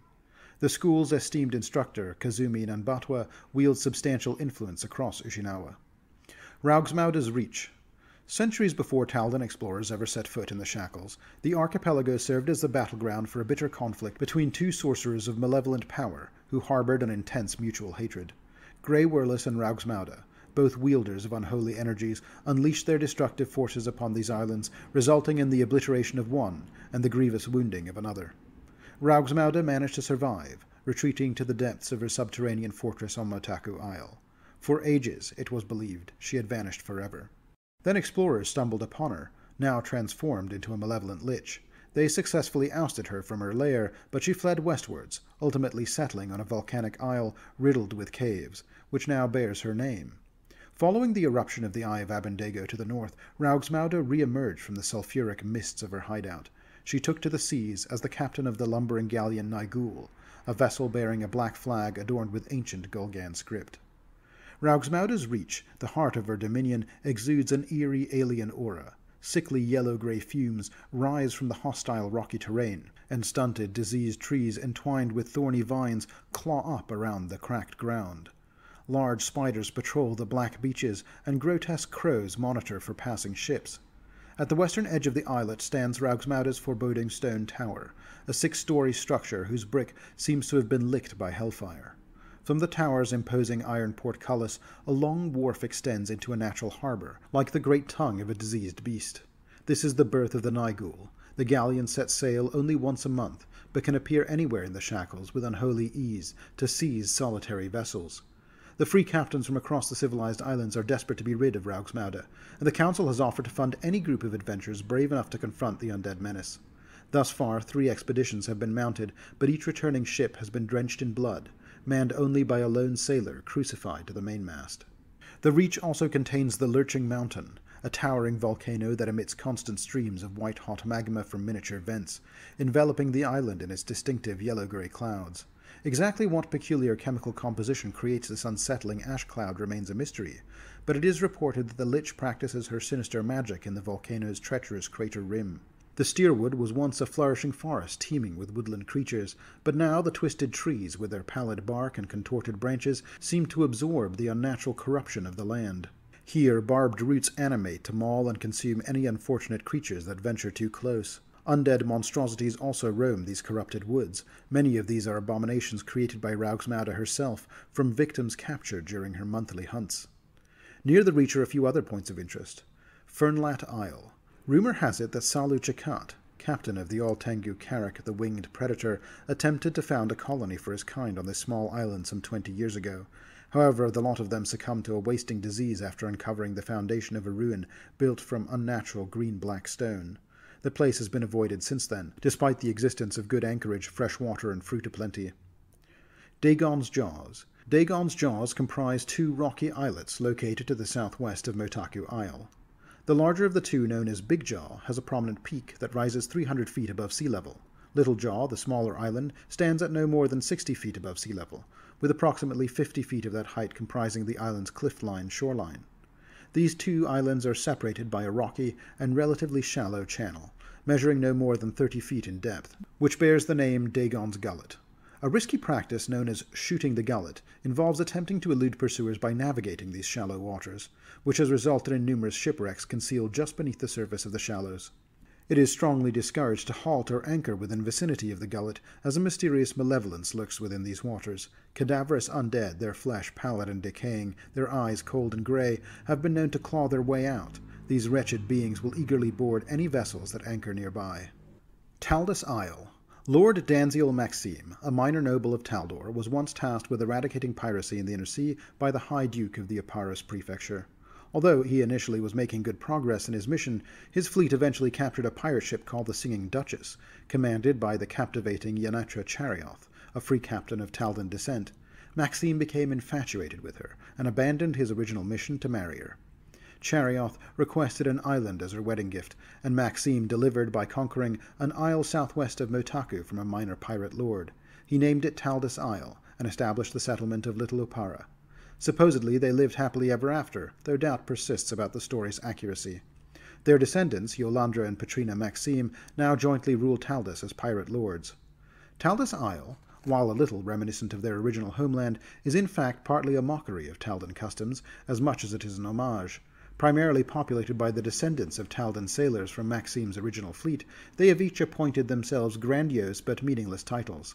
The island's interior wilds have still not been fully charted, and comprise plains, thickets, and jungles, inhabited by various beasts and monsters, including both minotaurs and giants. A linked series of rocks called the Broken Hooks in the south features craggy terrain leading into the sea, where local youths dare each other to jump from stone to stone. Caden's Arm, once a picnic and festival spot located on a peninsula to the east, was abandoned recently due to the growing belligerence of the island's native minotaurs. Little Upara itself is an opulent town, offering exquisite cuisine and sophisticated entertainment, and it does generally resemble a safe northern city more so than a pirate haven. Here, the famed Blooming Rose Theatre puts on the most lavish productions in all of the Shackles. The Upper Turwa Archipelago. Extending out from the Upper Turwa Peninsula that forms the western shore of Jeopardy Bay is a chain of islands that coil southwards called the Upper Turwa Archipelago. Although many of these are small, treacherous, uninhabited rocks, there are a few worthy of distinction. Tidewater Rock. Tidewater Rock is a fortified tower, over 70 feet tall, built on the rocky shore of Windward Isle, a small but arable island where goatherds raise goats that thrive on the island's long grasses. The fort is made of sturdy masonry atop a 10-foot-high stone base filled with packed dirt. A stone stair rises to the heavy front door. Tidewater Rock sits right on the lagoon's edge and commands a good view of almost the entire island. At high tide, the water rises almost to the height of its stone base. The owner of the rock is Agasta Smithy, widow of the pirate Ironbert Smithy, and a former member of the Galtish nobility who fled to the Shackles after the Red Revolution. Skinny Whale Isle. Just east of Tidewater Rock is Skinny Whale Island. One of the larger islands in the archipelago, this one is home to the Big Barb tribe of goblins, who famously raid the mainland from their dugout canoes. These canoes are also equipped with a prow featuring a ram and twisted spikes designed for maximum damage. When powered by up to 10 goblin paddlers, these canoes can deliver a surprisingly powerful blow to a ship. In many cases, a well-aimed ram strike can swiftly conclude a battle, with the Big Barb goblins abandoning their canoe, swimming to shore, and patiently waiting for the targeted ship to sink and its crew to meet a watery demise, before returning to plunder the wreckage. However, if their initial assault fails to cripple a ship, these goblins often choose to retreat, recognizing their limited chances against a vigilant and armed crew. Haken's Redoubt. A cluster of smaller islands located southwest of Mgange Cove is inhabited by a tribe of sylphs who have relied on the island's natural resources for generations. Despite sailors' attempts to establish trade agreements with these mercurial natives, few efforts have yielded meaningful results. It is claimed the sylphs' ancestors were placed on these islands by a greater genie, who claimed to be their progenitor but then never returned. Regardless of the mysterious circumstances surrounding their arrival, the sylphs who now populate Haken's Redoubt have thrived in recent decades. They have formed a modest civilization, under the leadership of their current chief, an aging sylph known as Elder Jernai. Mgange Cove. The Bonawat sailors of the western Mwangi expanse are renowned for their skill at sea and resolve in the face of challenges. They are a common presence in the Shackles, and many pirate captains actively seek to recruit Bonawat sailors for their crews. Although these hard-working mariners can be found throughout the archipelago, there is no greater concentration of Bonawat sailors anywhere than in Mgange Cove. The port of Ngozu is effectively a maritime Bonawat village, housing a substantial fleet of pirate vessels crewed predominantly by sailors of Mwangi heritage, most of them Bonawat. Prominent among the ships from Ngozu are the frigate Marjani, commanded by Femi Akua, the brigantine Bahari Lana, the seaborne evil, captained by Bloody Abrafo, and the legendary galleon Kiburu Naguma, the Proud Fist, under the leadership of Big Blue Baulo. Ngozu is a charming port, and lies on the extended cove that shares its name. While the port tolerates non-Mwangi ships, foreign crews are expected to conduct themselves with utmost respect while in town. Ngozu enforces strict rules for non-natives, who are referred to as the Benkudu, or Lost Ones, by the locals. The port chieftain, who serves as both the community's head shaman and the port's political leader, is named Adroga Bas. She has two subordinates, Mosi One Knife, a Bonawat priest, and Zabasu, a Zenge oracle. While most activities revolve around Ngozu and its cove, the rest of the island offers numerous points of interest as well. The western part of the island features lush jungles, freshwater sources, and succulent fruits, as well as tall, straight trees, ideal for replacing damaged ship masts. Various game animals, like boars and rhinos, inhabit the western forests, while giant geckos and venomous snakes can be found in the northern regions. The residents of Mgange consider the exploitation of these resources without explicit permission to be a severe offense, although such restrictions rarely deter foreign pirates. The Ongonte Overlook is situated on the southwestern edge of the island, and it holds a special place in the hearts of the Mgange natives, who consider it a sacred site. Zukwo Tegeg has served as the communal cemetery for the residents of Ngozu, once also considered a sacred place. Recently, however, the appearance of several zombies in the graveyard has stirred concerns that necromancer may be lurking among the inhabitants. Port Chieftain Adwoga is now seeking assistance from outsiders to help eradicate the zombie threat. On an island north of the Mgange Cove, there is rumored to be the final resting place of the Urchin. The man known as the Urchin built a magical candle once to aid in his burglary. Crafted from the rendered fat of a hanged criminal, the mummified hand that committed a crime, and a braided lock of his own hair for wick, this candle is said to shed light that only the bearer can see. Firegrass Isle. About 200 years ago, the Chelish Navy cornered the infamous pirate Captain Notbeard in a narrow cove near an island close to the Fever Sea. Notbeard realized escape was impossible and ignited his own ship, the Mother of Seasons, causing a massive explosion that destroyed the ship and 3 Chelish warships. A wildfire resulted, consuming the island. The catastrophic event earned the island its name, the Firegrass Isle. Only 70 years ago, 3 pirate captains settled on Firegrass Isle, resenting the Pirate Council's rule and the pact they had with Sargava. These captains established a small town named Goat's Head and openly defied the Sargavan Treaty. They were scapegoated for all pirate activities against Sargava, leading them to adopt the flag bearing a white goat's head on a black field, symbolizing their defiance. Goat's Head has since grown into a thriving town with over 400 residents, 3 taverns, 2 inns, and several warehouses. It served as a hub for merchants seeking to trade in stolen Sargavan goods at discounted rates. Interestingly, now 10 years after the end of the Sargavan Treaty and the rise of independent Vidrian, the pirates here continue to operate as rogue operatives, preying on vessels from Vidrian, Sengor, and Blood Cove, but only rarely targeting other Shackles vessels. Goat's Head operates without a formal government. A town charter bearing the signatures of its founders hangs in the Walleyes Rum Room. It declares a lack of laws or lords and proclaims each individual as their own master. Presently, Firegrass has 3 pirate captains. Captain Sweet Willem Poor, commanding the frigate Red Courage, Captain Bentbeak Charney, captain of the 3-masted bark Bold Folly, Captain Dancing Darla Mediel, who commands the sloop Besmara Winks. Goat's Head remains a rough and lawless place, with each pirate captain ruling their own crew and no central authority. The Slithering Coast. The Slithering Coast runs along the south of Shackles mainland, which borders the Fever Sea. It takes its name from the large population of sea snakes and water nagas found here. Sea snake venom is sought after by alchemists and poisoners, but the nagas do not welcome those who trespass near their lairs. The nagas are a great source of local knowledge, and some of the free captains try to develop friendly relations with these reclusive creatures. One significant place of interest along the Slithering Coast is Rickety's Squibs. Rickety's is the best joint in town for getting your ship re-squibbed. That is, getting your ship refitted and modifying the lines and profiles of the ship to provide it a new identity. Because of the covert nature of their work, these facilities are hidden upriver within the jungle. Rickety Squibs is run by old Rickety Hake, a retired pirate and former mate of the bearded whore, captained by Ella Gurnet, who was killed at the Battle of Nolus Point. Bone Rack Isle. Bone Rack Isle would be a singularly beautiful place were it not for its treacherous inhabitants.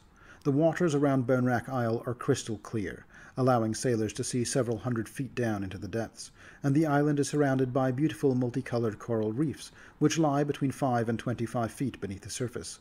Though beautiful, these corals also make reaching the island treacherous. On the island itself, a huge mountain's ridge towers over the island's western portion.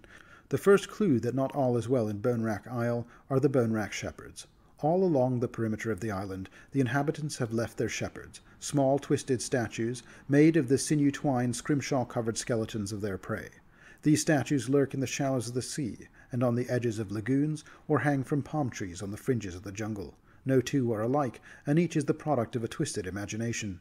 The creators of these grim warnings are the Grindylows, aquatic goblinoids with the upper torsos of goblins and lower squid-like torsos. These warm tropical waters contain the highest concentration of Grindylows anywhere on Galarian, and when the weather turns bad in the Shackles, that is when the Grindylows are most likely to strike, climbing out of the water to seize upon unsuspecting vessels, kidnap crew, and bring them back to the brine-brewed queen on Bone Rack Isle.